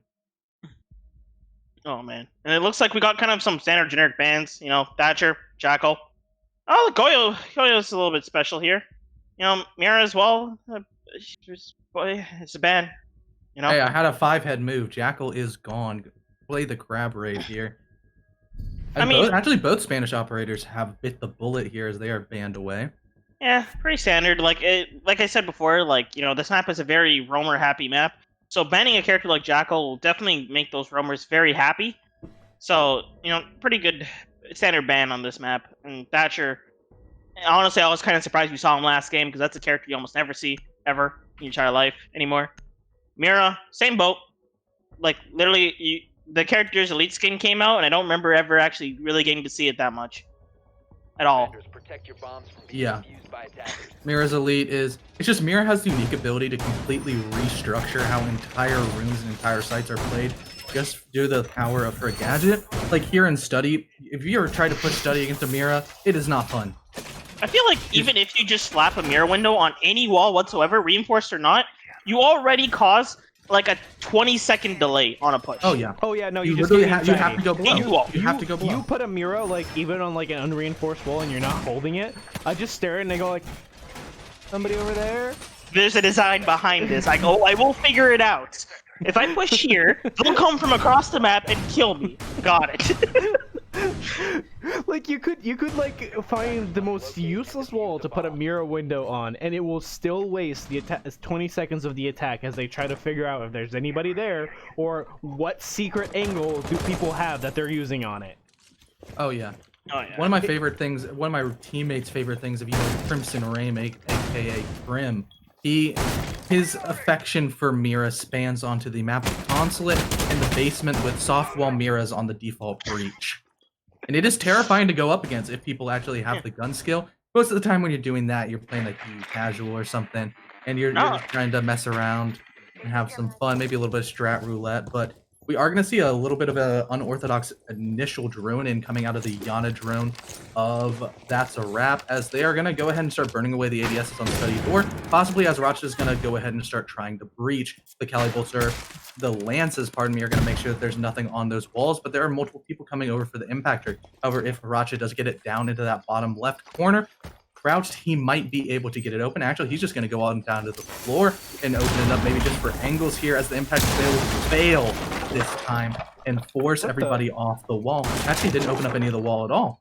They can still impact it. Oh, looks like an intercell, and he's going to take it right back off the wall. He's really just putting their motions in a stir here, making the sound, he's putting it down, taking it right back off. As you can see here, already setting himself back up with the impact on this side, and I'm not sure if anyone on the other side has an impact to go for quick, or if this is just going to be able to just reach all the way. Oh my goodness, traded grenade for grenade, wall gets opened up, and it looks like he's going to go for the swing, takes down the Ayana, goes to the outside, gets shot at by the Kali, doesn't exactly hit him 100% there. Spit's going to get them in LA. Yeah, just got the knife kill. I think he was probably down and just finished off the knife, as Super Sly about to get in this fight, but Roach is going to win it out, taking down Zuper as he pulls out the pin out of his leg. The rest of them are going to have to push in on this one. Alex is going to be trying to go for a montage here with his What am I doing? It's absolutely going off here on this staircase, taking down Zerfon with the headshot, leaving 2 of ADSU's team, Brent Freeze left, and as soon as I say that, Alex, oh my goodness, gets 1 kill. Will he get the other 3? I actually believe in him here. Just because Kali is such a powerful operator, going to be able to just go for these peaks, using that SMG to peek around these corners like crazy, but will get his head taken right off with all these crazy maneuvers from D-Dog.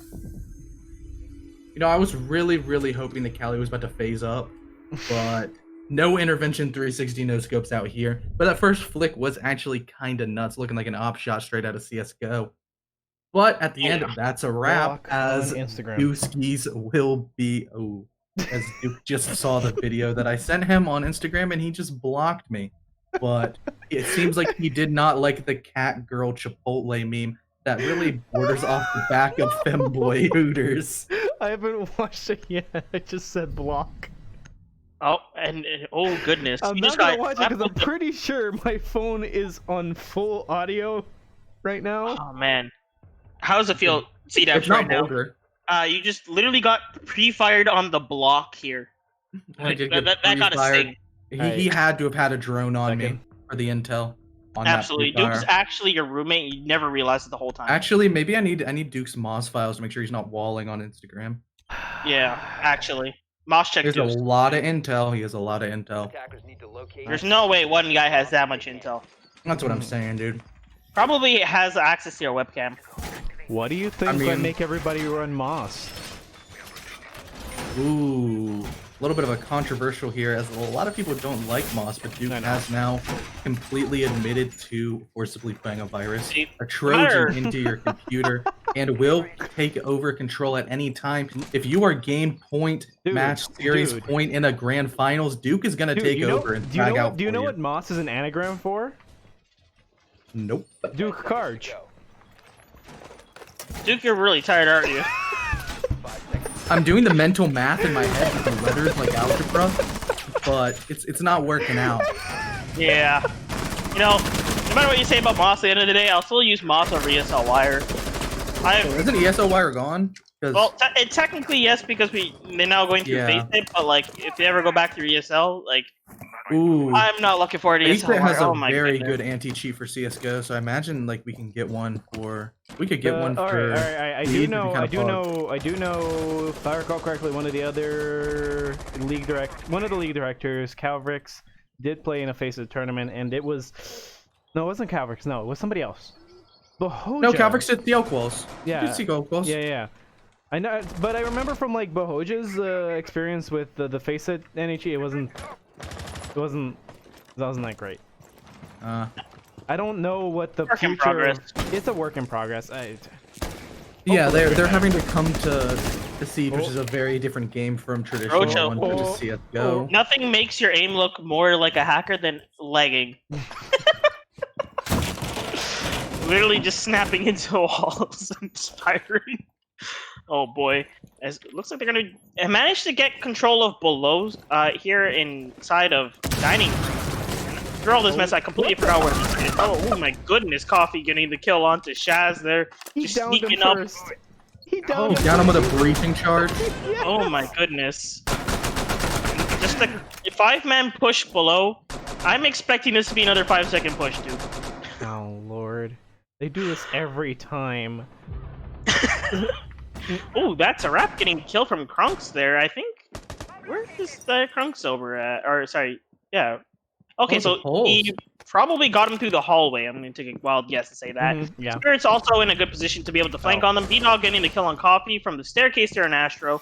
Just going to swing out and catch him real quick. As now they're going to be trying to return back to site and kind of put ASU through the good old fun times of trying to breach open the wall, get through the site as safely as possible with a minute left on the clock, and a bandit still actively on the wall waiting to trick at a moment's notice. As he will pick up one battery to make sure it does not get removed by the Lance. The Heartbreacher actually is not on the wall, as Racha, actually, did he get it? Oh. Or no, Racha is just still sitting there, but he's going to fry B-Dog over on Astro's stairs, picking up the pesky Wamai who's been playing in that area, as the rest of his team is going to try to help him get that breach open. It is a 3v3, but with about 25 seconds left, it's going to be a little bit difficult for them to use all that time that is not there. The Cali Bolt is going to remove that last band battery. Zerfon gets a pick onto Spitz, and Alex is going to get a nice headshot onto Krunks, leaving it all up to Super Sly here as the rest of the swing is going to go in. There's only about 10 seconds left. They need to get this diffuser down as the long angles are going to be held out by this player of the Cali. Super Sky is going to just be dancing around everywhere in sight, but he's ultimately going to get pinched. Zerfon's going to get a free kill, and Rent Free is going to take round 2. And that nice charm to pretty some of that moment, that nice heartbreaker right there at the end to catch off that bandit running for his life in that moment. Rent Free still has 4 more rounds on attack. It's generally defender-sided map, as like you said before, Roamer's Paradise. So if I can remember what the score is, let's do talk about that. Oh, there we go, 1-1. Pretty good score line. As we head into the next set of rounds. We're going to be heading into Trophy Statuary again. Getting a nice repeat. I feel like Goose Geese, I feel very confident in being able to take this one this time because if you look at that round, they got we lost one to a breaching charge, and then the rest of it was more so just a lot of the late game decisions kind of just went out of hand because they did have quite a bit of a lead on the attackers, and they were in quite more of the advantageous situation. So if they could just kind of make that a lot more smooth of an experience for themselves, they might be able to make that better. And it looks like they did bring Cade to try to alleviate that tension, instead of having to just pick one of 3 walls based on sound, which, of course, if you play Siege, you already know the odds of that working out well for you if you're basing it on sound. May not be the greatest, so this time you just need to hear the sound once and throw the KE charge and, ultimately get the wall. I think you might be able to place the electric ball all the way up at the top with like the backs of the radius and possibly have it not be hit by the Cali Bolt. If the Cali Bolt is not at the bottom. It is incredibly difficult. It is incredibly difficult, especially if you're trying to get all 3 walls. Could put it down below.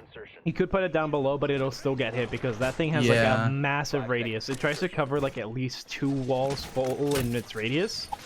And it's just, it is. Well, maybe if the Cali, the Cali's been putting them kind of low. I don't know their exact vertical reach. If it's in the middle of the wall, it probably will get it. But if the Cali of Alex is a little bit lackadaisical in the placement, we might see a little bit of a cool interaction with Super Sly just outbraining the team of 3, getting in their heads for once.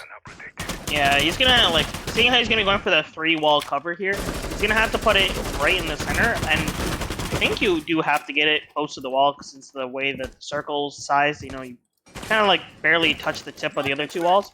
So he's gonna really try to make this one as much Cali counterable as he can, but realistically speaking, because of the amount of walls he has to get rid of, or hold off, he's not gonna be that great. Wamai, of course, gonna be able to help that situation out. Gonna use those Wamai charges and potentially stop the wall from getting Khalid too early and whatnot. As we get the attackers from the outside there, just droning up, seeing all these Wamai charges. Not really seeing the Y in particular though. See if they end up getting bamboozled by him just sitting back here. Just looks like they're actually just gonna go up to go downstairs instead. Well, I think that's the IQ gonna be trying to get the the shots from above. Zerfon gonna take down Krunks early off the staircase, but get taken out by Spits in the basement. I think that's probably the first basement site I've seen all year in Villa, and I think that's the only one I'll see all year in Villa. Oh my goodness! Oh, that's the cult. Yeah, that's big. That is the anti-breach con. Now it's just up to Coffee, and that's a Cade on the other side. And most sure he has the other charge waiting in case the first one gets shot out. So this is going to be a very tricky situation for them. And B-Dog still chilling inside a master bedroom. And oh, they missed drone him. Missed drone. But if they meleeed the window, oh, they didn't. They entered in. Oh no, this could be bad. We got a thermite sitting there in the closet. If he doesn't open a way into bedroom bathroom and get himself away into bathroom, he may not notice this Wamai altogether. And this Wamai will just punish that situation. Roach is just chilling out, waiting for the drone work to be finished. Coffee going around below, catching out that K charge, trying to see if get it. Oh no, here it comes. Head down goes. He lacks vertical formation, and so did That's a Wrap. Punished for the missed droning entirely, and Goose is gonna finish it out as Shaz, gets the final kill as Valkyrie. See, ultimately, that's a nice shot coming out of Shaz. That reflexes on the reflex, looking real strong as he just pinpointed the dome of Coffee on the IQ.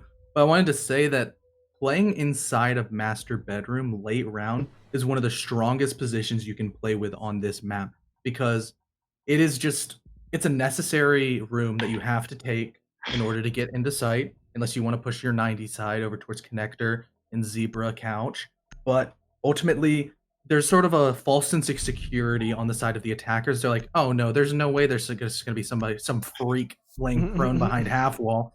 But that's what we saw the Wamai do, and he got rewarded for his sneakiness, as well as the rent-free attackers getting punished for a little bit of a lazy drone work over towards that side.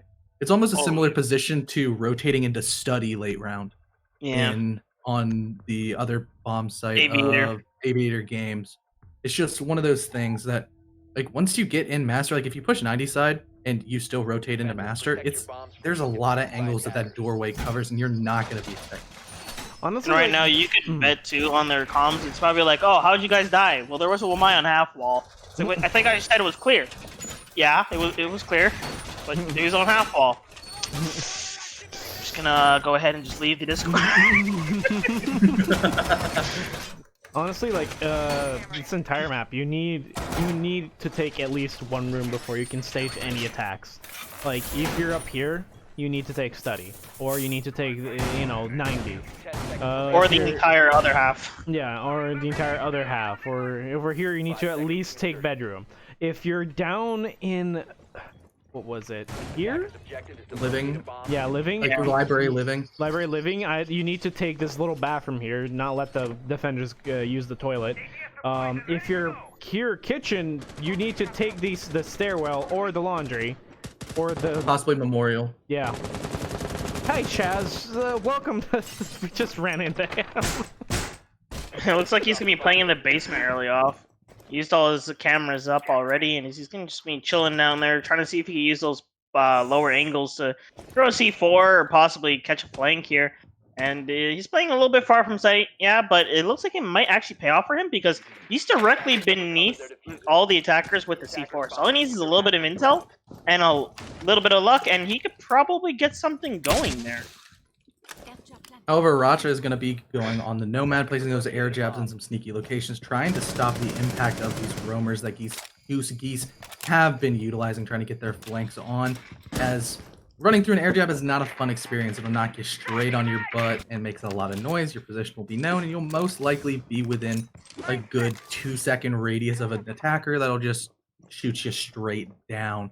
However, with all that intel that the side of Goose has brought with those nitro cells, we do also have seen Krunks has 2 Maestro cams inside a study, probably going to be trying to get a little bit sneaky and possibly just destroy the thermite charge off the wall.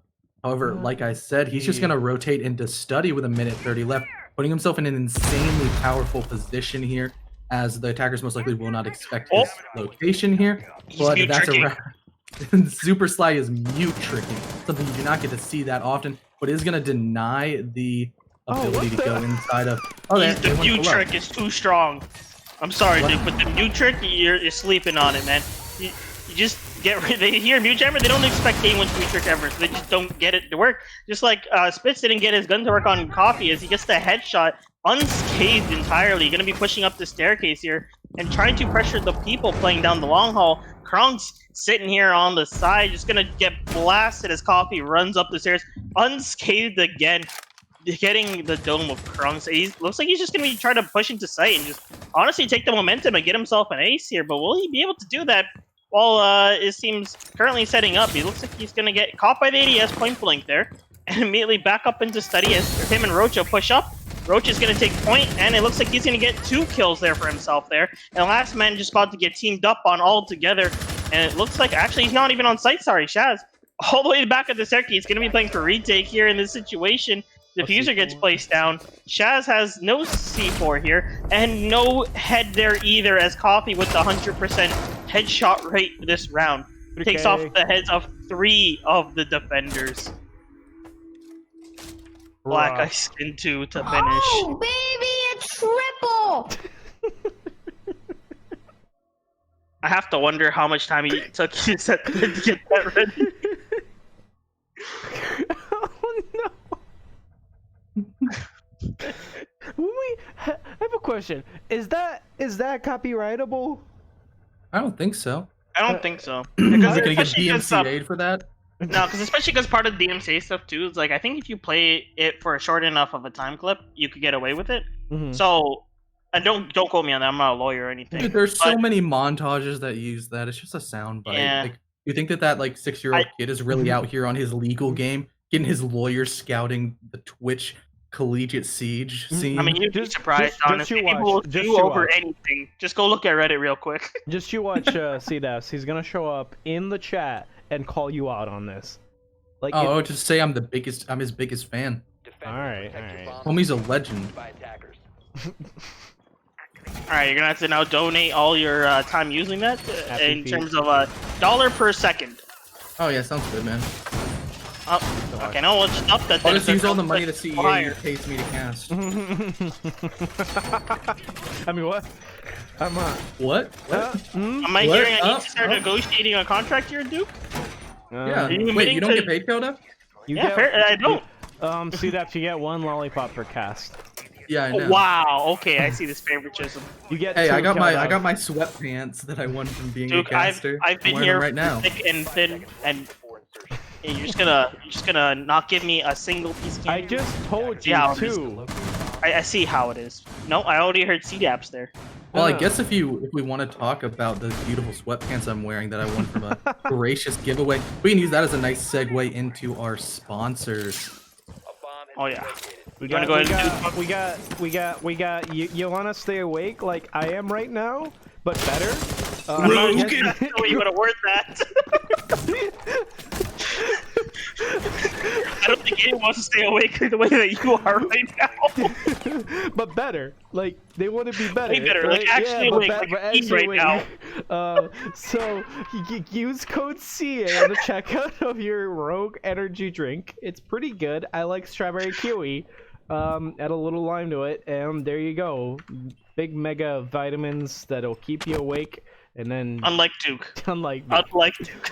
and let's talk about those pantaloonies that CDAPS is wearing. How comfy are Yes. they? Out of I'd- 7, Out of 7, definitely a 6.9 for me. 6.9. All right. They all fit right. my leg Oh. perfectly. The taper on the jogger down at the side is actually perfect, Mhm. as well as the embroidered logoing of the CEA Siege, as well as our beautiful Corsair logo as well, are actually really high quality. They aren't going to wash off in the washing machine, which is definitely a big plus. But speaking of big pluses, Coffee's going to be utilizing that gadget to get a net positive of his utility use as he takes out the ADS down below as they're pushing in towards 90. Most likely that's a wrap as he's trying to breach that wall once again. But it doesn't matter as Shaz blows him up from below with a pre-placed nitro on that little bit of intel he had from the bout camp. Or maybe just sound cues because he's insane.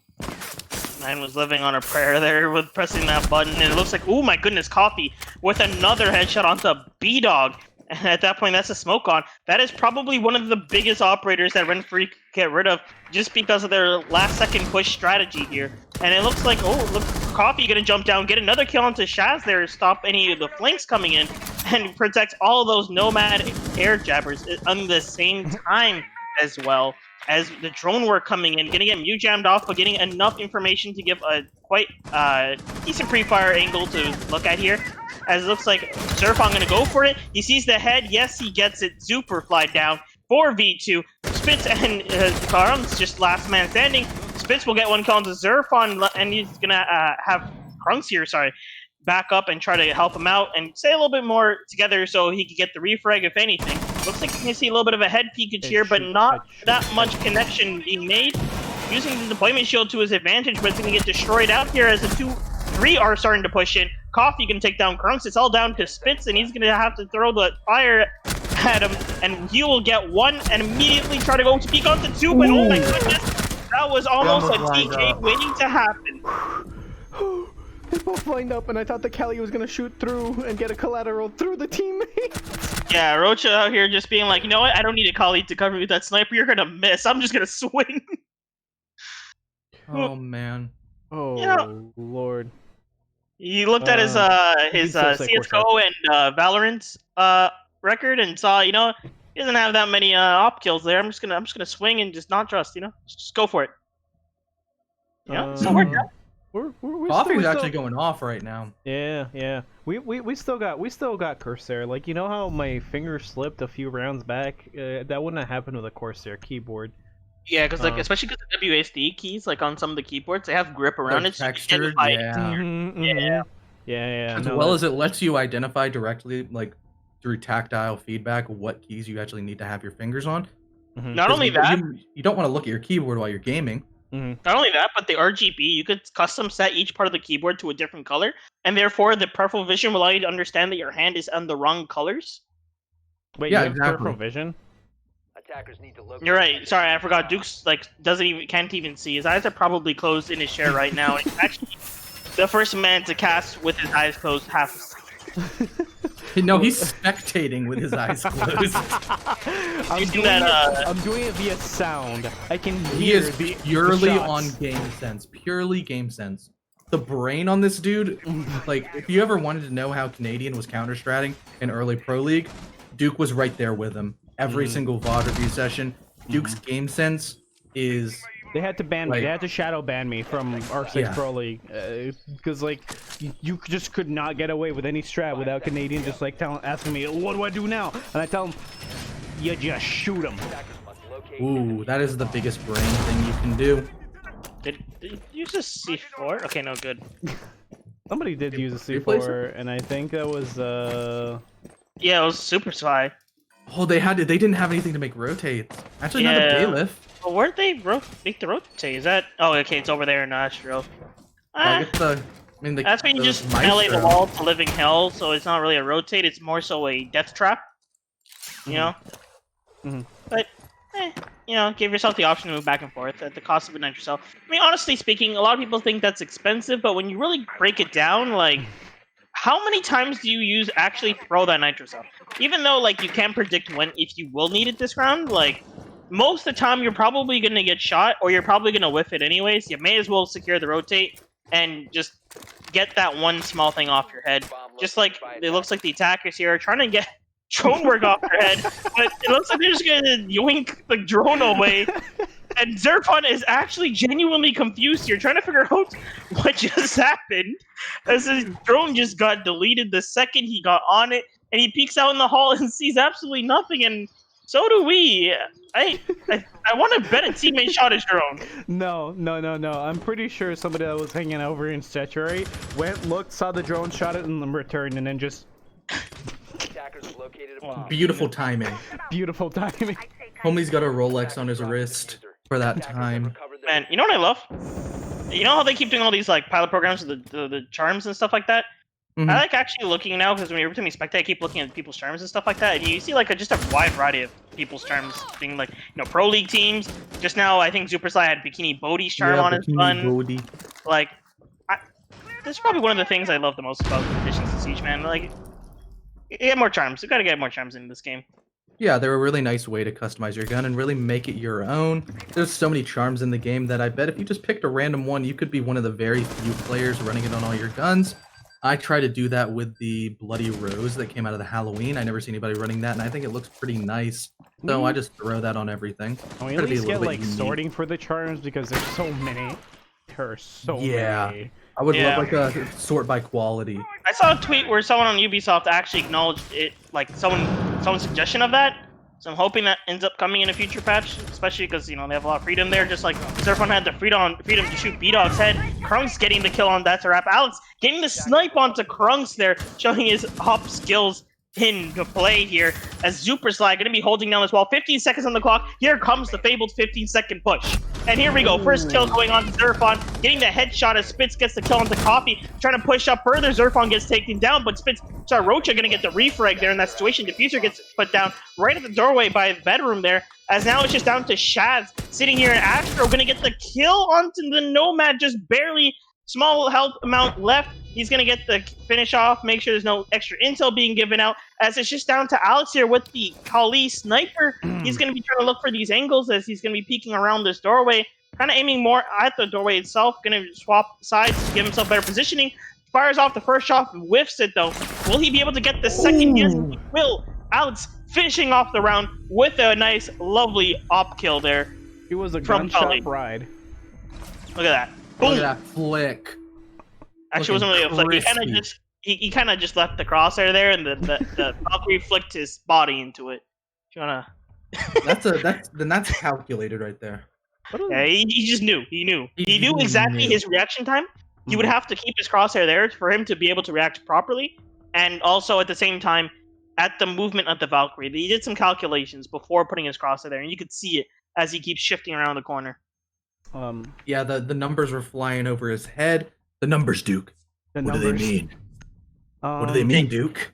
They mean the longitude and latitude of where. The only he thing put I his see crosshair. now, I only see one thing, and it's an elite Blackbeard, and that makes me sad.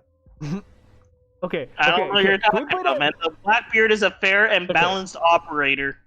Oh, Okay. it's getting 6th away. He could hear me. Spitz could hear me. Can we point out that the gorilla? I think the elite Blackbeard looks great. Oh, it But- does look really nice. But what they did to his shield was just like plop the word gorilla on it. Yeah. It's just like, Yeah. yes, this Saram wrap now has words. This You know is what they could have done that would have been sick? Imagine if like they put like its face paint. Imagine they put that around the edges. Oh, that would be cool. That would've You know, been in the cool. spirit of the Twitch Elite, you know what they should have did? Make it just- Ember Eyes. No. Just make the entire shield like a mirror shield. Yeah. One way Blackbeard. Imagine peeking a Blackbeard that has a camouflage shield. Imagine like playing a dark staircase and you Wait, just you see already a live in this black... reality. What are you talking about? The shield is camouflage. I can see right through it. Oh shit. Oh. He right. He's right. Blackbeard. So with essentially, no I'm a- shield. Whoa. Have you seen the new Sledge Pro League skin? That right there is a sledge with no brim. Whoa. That's a I feel like sledge Duke, with I feel little like to he's no hitting that brim. point where he's so tired he's starting to become slightly drunk. No. Like he's a drunk tired stage now. You're in We Duke's passed server. the You know what stupid tired. happened. You know Duke's energy that he gives off. Yeah, we've passed the stupid tired when he tried to give me analogies, and now we're in the drunk tired. This is why I had to bring myself in halfway through the game because I knew this was Duke not a with no sustainable sleep. practice. Whoa. Yeah. Uh, Oh my god. this is Summer League in its prime. Oh yes, this is the fun of doing Summer League cast right here in a nutshell. Everyone's just having a good time. We got, you know, Supersly sitting here chilling upside down with the blood rushing to his head, somehow not getting a headache in that position, and just waiting for someone to peek around the corner. B-Dog, of course, using this angle from below. Gonna get rid of the shield from below. Did it just get deleted right as Yeah, it I came got out? Of the ADS. door? That is kind of sad. Fortnite. Oh, that's a C4, and that's a bunch of missed shots. Oh, he's gonna push. There's no ammo with a gun. Rasha gets the kill on B-Dog.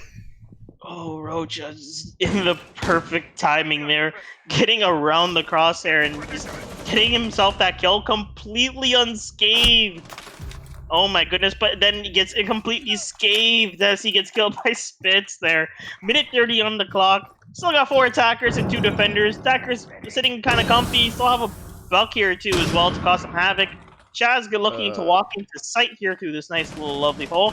As you got some dude, Zerfon, sorry, inside of Vault, and Alex chilling outside by the couch. Zerfon getting the headshot onto Shaz, kind of giving himself less areas to worry about. As Alex chilling on the shield now and the couch, gonna get droned out. As Zerfon's gonna start thinking, okay, time to start gunning. As Zerfon gets shot out from below from Spitz using those buck angles. 50 seconds still, and Alex is gonna have to hold this one out with no smoke grenade, so he's gonna be a little bit stressed here and forced to push out into some gridlock traps and get his feet absolutely stabbed and bloodied as he gets destroyed here by a pistol. Spitz gonna take him out by just blasting him through the wall. Is that a collateral?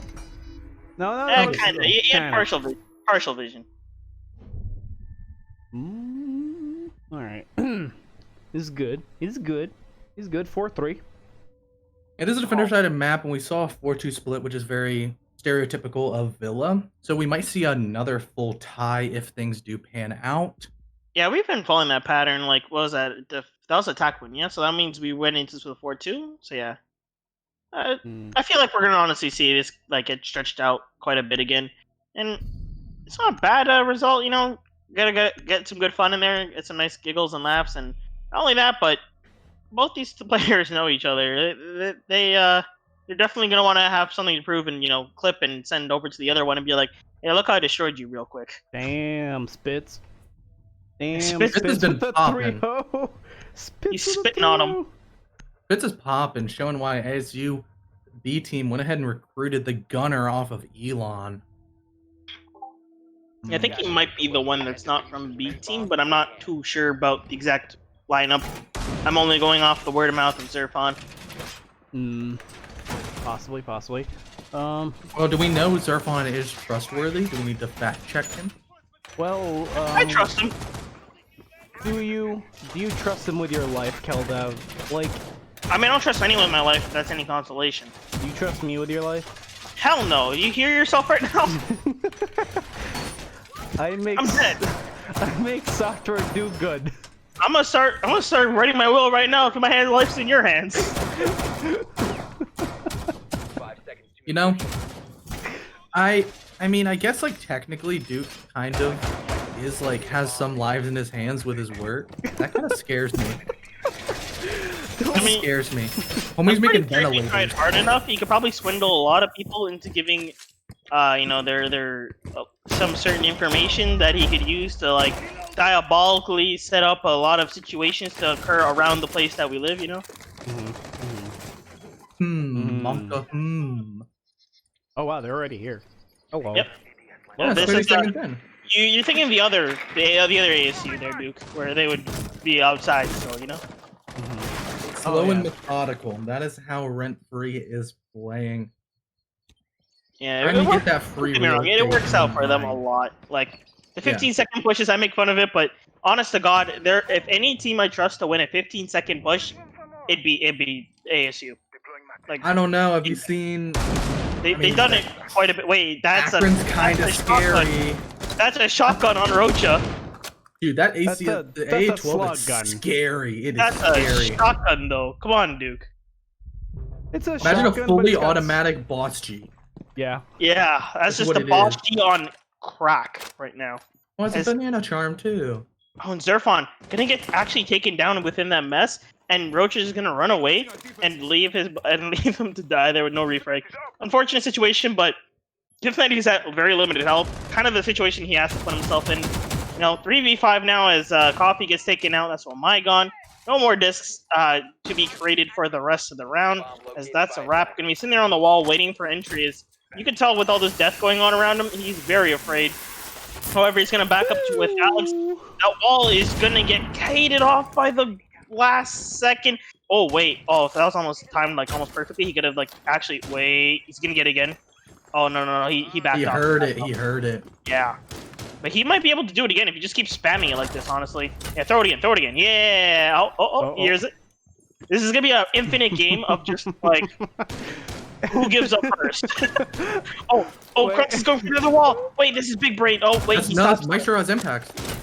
Oh, round two? Is he gonna pull it off? Oh, good night. Oh, The boy did it! and Alex gonna take that TCSG into the room, see if he can get the kill onto that thermite and finish him out of his misery. There it is, the headshot. Not a headshot. He gets the fuser. Oh my goodness, he's gonna have to fight this one off 1v4. One solo. It's on the floor, but the buck just walks in, gets him in the head, and everyone gives a silent vigil to the fallen on the floor there. Absolutely. Oh my goodness, he just pulled down and started shooting after seeing the smallest of fabric on the screen. It's funny that Cade actually does have a new pistol now. Him and Nomad both got secondary options to their pistols, but some people just like the ACOG sitting in there. It is a little bit hard with the current or the old Cade kit, I guess, with typically if you ran a TCSG, which was the meta gun, you ran an ACOG on that because why not take an ACOG in defense? And he had a pistol. But close range is not that fun with either of those guns. Unless you're gonna get like just really lucky with your first shots. You don't really have any. I've seen a lot of people run like room laser for sights. error. I've seen a lot of people run laser sights with guns, just so They have that the like, hipfire. when they do run into that situation, the hipfire is actually not that bad. Like Yeah, I'll it's actually like opt to taking hipfire fights with that pistol rather than aiming down sights, honestly, because that's just, I'm bad at like scoped guns. Is that what you play Frost? Yeah, like honestly, even if you look at like while I'm playing, if you look at the attack operators I'm taking, it's probably an angle grip and a hollow. G8 question mark? Yeah, I'll take a G on my Wait, queue. G8 is great. Doesn't Cade have a second pistol now? Yeah, that's what I was just talking about. Oh, I'm Homie, Drunk Duke, ladies and I'm gentlemen. gonna go Duke. to Cat Girl Chipotle and I'll be back later. Duke, can you hit the M key right now? On your keyboard? The M? Where's that Yeah, even- that should open up a map because you're really lost right now. You're in the wrong game here, buddy. This is the map. What Yes. What are you talking about, C-Daps? I was just See, trying to do a little I zinger think out you're here. trying to Yeah, bring it some was a good MMO zinger. logic. It was a good into one. here. It was a little zinger. See, Duke really needs to hit here though is the tab button, so you could really get a bearing of everything going on around him. Because I think he's a little bit lost with everything, you know. I'm lost with Pretty much life. just spectate Spitz. Because he's popping off. Okay. All right, goes. It's Cam Brown. All right, the hands off. All right, so we're just gonna call everything Spitz does. Here we go. Okay, ready?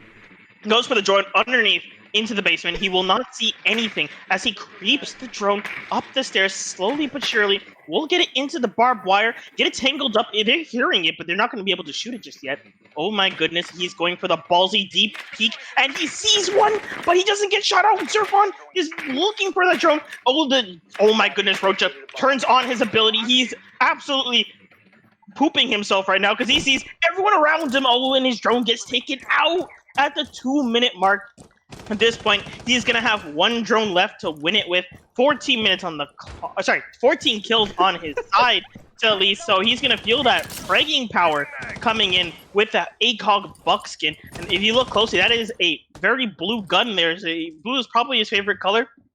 And blue is the color of the operator. He's definitely feeling himself right now with all of that synergy going on around him as he holds this angle on the window, waiting very, very patiently for somebody to come across here as the rest of the team sends across intel and pushes them toward his direction. He's going to be able to cut off that entire half of the map of rotates from happening here as we have him, as he's here just every once in a while moving his mouse around to making sure that his hand doesn't fall asleep. And also in case of like, he just gets a snap decision that somebody is actually about to come here and really focusing on his sound here. Starts to steady himself up a little bit, trying to like really think hard about what's going on. Super Sly, you saw there, got a hot shot onto Rocha, and the bullets just went right across the room there. As he is very patiently watching Super Sly's angle now, or side angle now, so he cannot get flanked. So if you really look at it, Spitz is doing a good job here. There's a blue outline. I think that's a teammate, yeah? No. Not teammate, okay. B-Dog gonna get a kill. Spitz gonna walk in now. You take down this entire half of the site. Nothing's going on here. The doc is dead. That's Coffee gone as the headshot goes off. Oh my goodness, he gets some shots onto the Maestro there. Plant gets off, and at this point, Spitz is ready to pop off. One kill. There we go. As he downs, or not downs him, but just gets him down to low health. And oh my god, his kills are going off across. The bitrate is not fast enough for me to read those letters out. Oh my goodness, and there goes the Maestro as soon as I can finally recover after all that bitrate loss.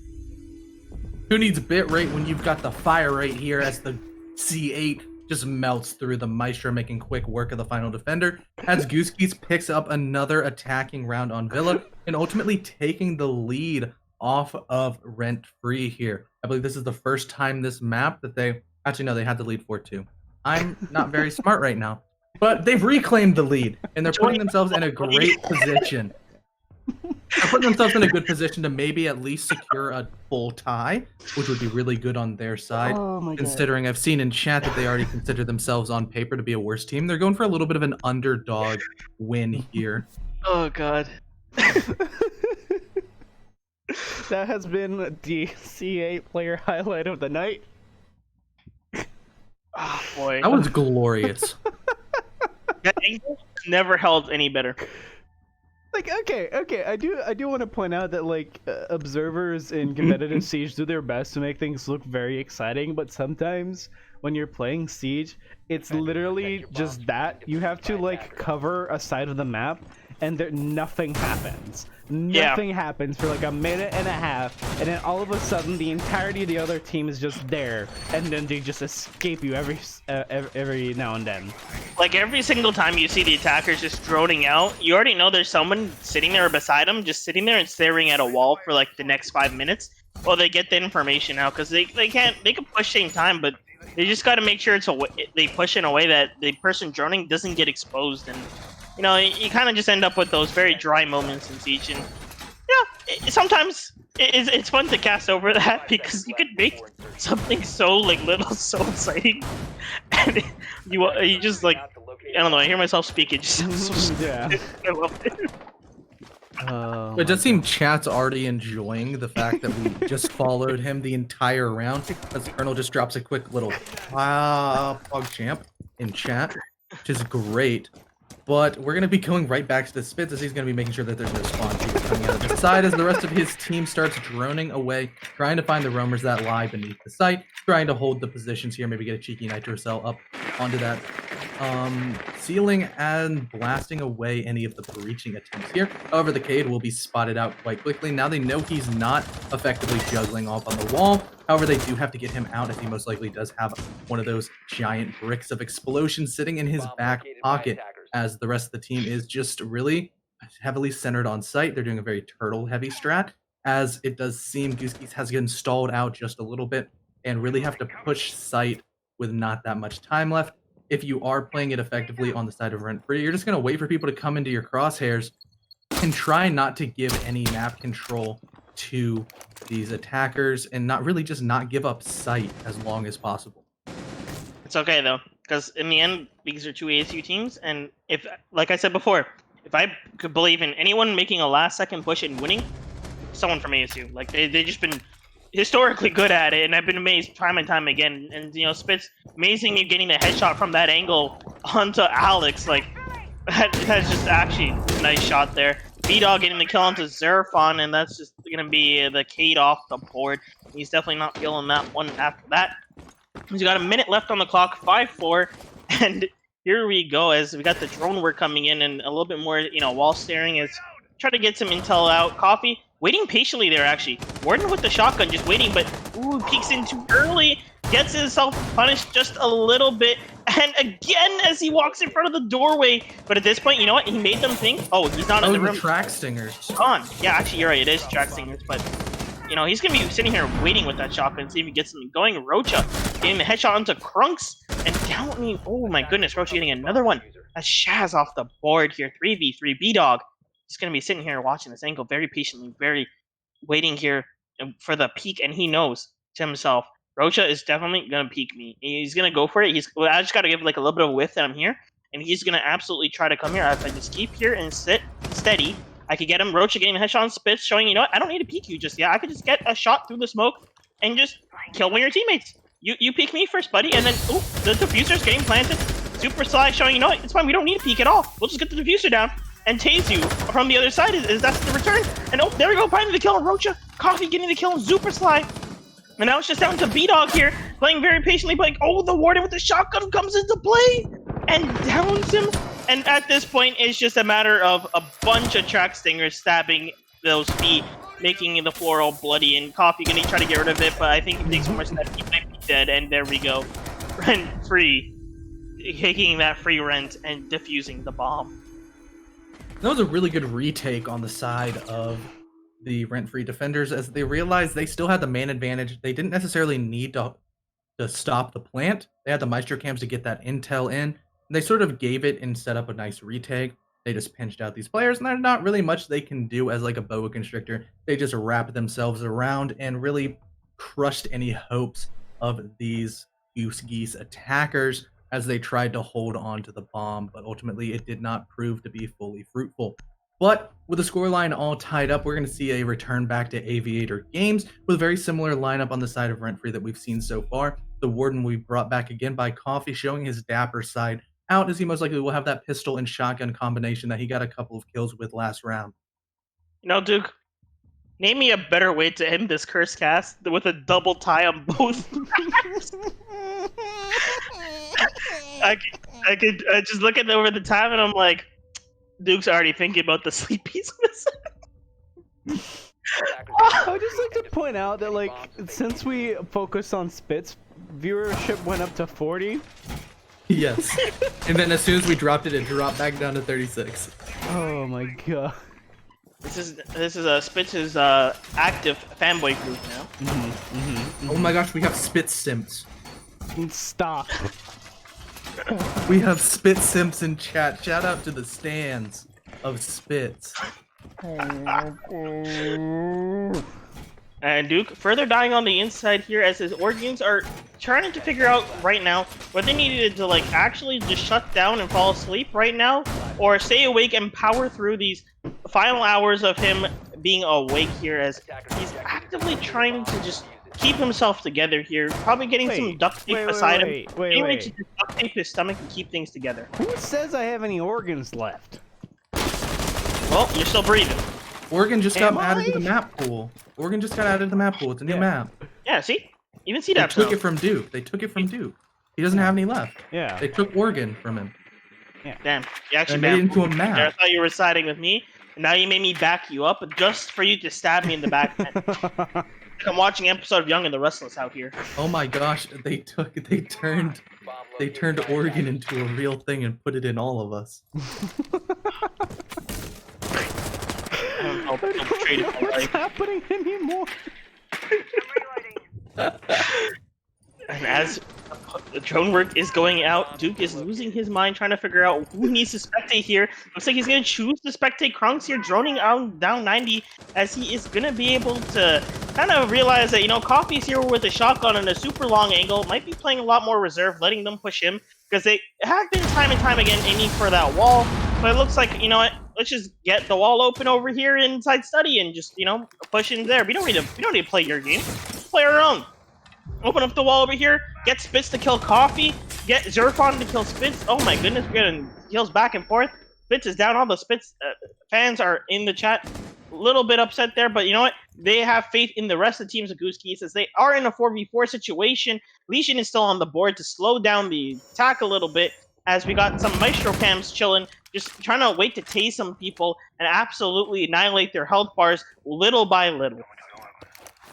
But the Legion still does have these goo mines. He's playing them over towards the default plant spots. Gonna give a nice audio cue for any of these players if they choose to rush on into sight. And that's exactly when That's a Wrap is gonna peek out. As we also saw Zerfon on the Vigil going for his late flank could be disastrous for Goose Geese. If they continue to stall out in this study room, there's only about 50 seconds left on the clock, and Racha just keeps on falling between watching the breach and watching 90. But B-Dog's gonna take out Zerfon, shutting down that flank with a beautiful headshot on the Zofia, as he actually got the kill from Red Stairs, I believe, as there also is a Shaz on the window, possibly just going to swing on in. But Racha's going to take out Krunks, dropping the diffuser into study. However, Superfly will be there to possibly reclaim that fallen laptop if it does come to that point. However, Shaz and B-Dog have recouped over towards the 90 side, and they're going to be pushing back here, but the goo mine is going to show out and give those stingers straight into his feet. He's going to have to pull that out if he wants to sprint on into sight, and that's where Racha is going to be trying to stop, as he's just on a nice prone angle here. Will rip the head off Shaz, fling out into another spot as that's a wrap drop Superfly and a diffuser here, and it's a lost round almost unless there's kills coming out of B-Dog. He's pushed his way into vault. He's behind all of them. They may not know his location as he just keeps on swinging out, but it doesn't matter as Racha picks up his third kill of the round, dropping B-Dog and picking up another round for Rent Free. And you see, you know what really came into play here? Rocha out here getting a lot of the frags at the end with the Bolo charm on. That's the play. You put that charm on, you get +5 accuracy, and that's it. I thought it just made your lean speed back to pre-patch for the Bolo taps. Well, that and a little bit of aim assist, because you ever watch Bolo's aim? That thing is It's kind of nuts. kind of nuts, you know. You can tell the man definitely practices trying to snap on different corners, stuff like that, and really make sure that he's comfortable with the sensitivity with the way that he just moves around perfectly. Very thought out. Yeah, definitely. And that's why he's in the pros and got signed literally on his 18th birthday immediately to Pro League, because he's a very, very good player and has made a really good impact on TSM. So, Bolo, if you want to follow me back on Twitter, that'd be cool. CDAPS14, that'd be kind of dope. But, Off topic, but I read chat. It's your back rubs on Zoom. All I'm imagining now is one guy smacking his camera, so it looks like he's doing pressure, and the other guy taking his camera and smacking his back, so it's like he's getting the pressure back. You know? Interesting. Just a. What's even more interesting is the fact that Rent Free has to defend the tertiary bomb site of Kitchen, which is not the easiest site to hold, and this will be the last round of the series tonight. For Rent Free, it's winner take partial win, and if you're Goose Geese, you win. You get the full tie and you secure a point. At this time, last map, Goose Geese getting the tie already did deny 1 point off the side of Rent Free, so the most they can get is 2 points. However, there is points to be gained on the side of Goose Geese, as they can just really ruin the day of ASU A team if they are to pull off this quote-unquote upset from what I've seen. If you look at the scoreboard too, it looks like this is going to be Rocha and Zerfon versus Spitz and B-Dog. Who can get the most frags out of this round? Not to discredit the other teammates, because they definitely are, have different roles to play in the whole thing. But, those two players on both teams really standing out with their fragging power. Both, one of them dropping double digits on both teams, and the other one dropping really close to it, just a little bit off. And Shaz just annihilates Coffee with the IQ scanner, just sees him through the wall and just taps it and immediately gets his head. That is the worst feeling when you die to a pulse to an IQ like that, and as an IQ you're just like, shouldn't have done it. shouldn't have played pulse. I'm gonna sit here and I'm gonna shoot you through the wall, no problem. And that was one of the fraggers off the side of Rent Free, and having an initial pick like that, especially the pulse with the C4, that's going to lose a lot of your vertical pressure, as that is what reigns supreme on this bomb site, as we hear the Buck Master Key Shotgun rearranging those floor panels, making all these angles a lot harder to hold and a lot more dangerous on the site. However, Roch has just moved on over into Memorial, as well as only Alex is on site for the side of ASU. However, Spitz is already just in, as some pre-fires are going to go out, and is not going to bear fruit here, as now the breach is open. They know that there's multiple people pressuring site, and it's going to be a very hectic little push for Rent Free to try to stop. My man is about to take his fire hose of a gun and just annihilate everyone that tries to walk out that door. There is at least 3 people in that one little area, and he has how many, 80 bullets? 81. 81 bullets just to spray out all of them and entirely stop the push from coming in that side altogether.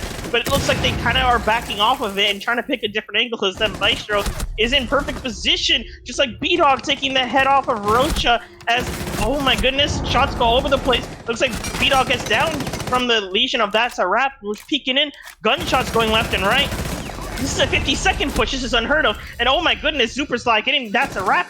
Super Sly going to be sitting here holding down the angle. The attackers are now the defenders, as Zerfon going to take down B-Dog. 2v4 here, and 30 seconds left on the clock. They're going to need to get this one if they want the win here. And Shaz definitely hungry, takes down Zerfon, and Alex getting taken down by second. Goose Geese win the round. We got a double tie for tonight. And my goodness, what a last round. That was probably one of the quicker pushes out of this whole set. And not only that, we got the diffuser down. We got gunshots just going left and right. Oh, he didn't hit 20. I thought he was going to hit 20. Line. My goodness. I'll give him a kill for the plant at the end. He got the final plant. He hit 20 in my heart. Oh my goodness. And unfortunately, because of the double tie, we do not get a post interview. However, we can interview the last brain cell in Duke's brain. Duke, how are you feeling? All right, as you can see here, it is already starting to fail as the brain cell has lost some nerves, and at this point, it's starting to fall into this deep slumber like the rest of Duke's body. Yes, but if you do not want to be like Duke, take this an example here. If you need a little bit of extra pep in your step, you need a little kick in the rear on your caffeine craze, you can go over to rogueenergy.com. You make sure to use code CEA at checkout to get 10% off your order of their wonderful energy caffeine supplement, as well as if you need some swanky new gear, as such as a mouse pad with some CEA branding, maybe even a wall scroll. I think player jersey or like jersey sweatshirts are kind of in the works, maybe. I've Okay, heard so we some have. leaks Okay. So they are in the works. We're just. It's been. with the it's- crisis. Okay, of- it's been 3 months. Our manufacturer has been trying to help with making masks, and that's why we haven't been able Yeah. to get any floor time to get the mock-ups that we want down. So yes, we have them in the deal. They are contractually obligated to actually make them for us. They just haven't had the time. That's it. yes. In addition to that, if you wanted some nice joggers or maybe even a dad hat, you can go over to what's new.gg with our friends over there. There's a nice little CEA tab, and you can help support the league with your physical body representing the advertising and even the money going back into our system just a little bit, as well as probably our biggest sponsor being Corsair. If you need any insane gamer gear of high quality, you can go ahead and go over to corsair.com. Make sure to pick up any of those nice peripherals that they offer, as well as some other computer parts. That's gonna be it for us tonight, ladies and gentlemen, and those of not this earth. Thank The you. curse pass is over, dude. You can sleep. Thank you all for showing and witnessing what Duke is like when he is sleep deprived and has to wake up 8 a.m. and is only going to get, let's see, about roughly 7 hours of sleep. Meanwhile, I'm probably get like 6, 5. Probably fine. I'll probably have to take a shower or something. Drink a nice warm glass of milk to calm the nerves from this exhilarating matchup that we just saw, ending in a double tie of Rent Free versus Goose Geese.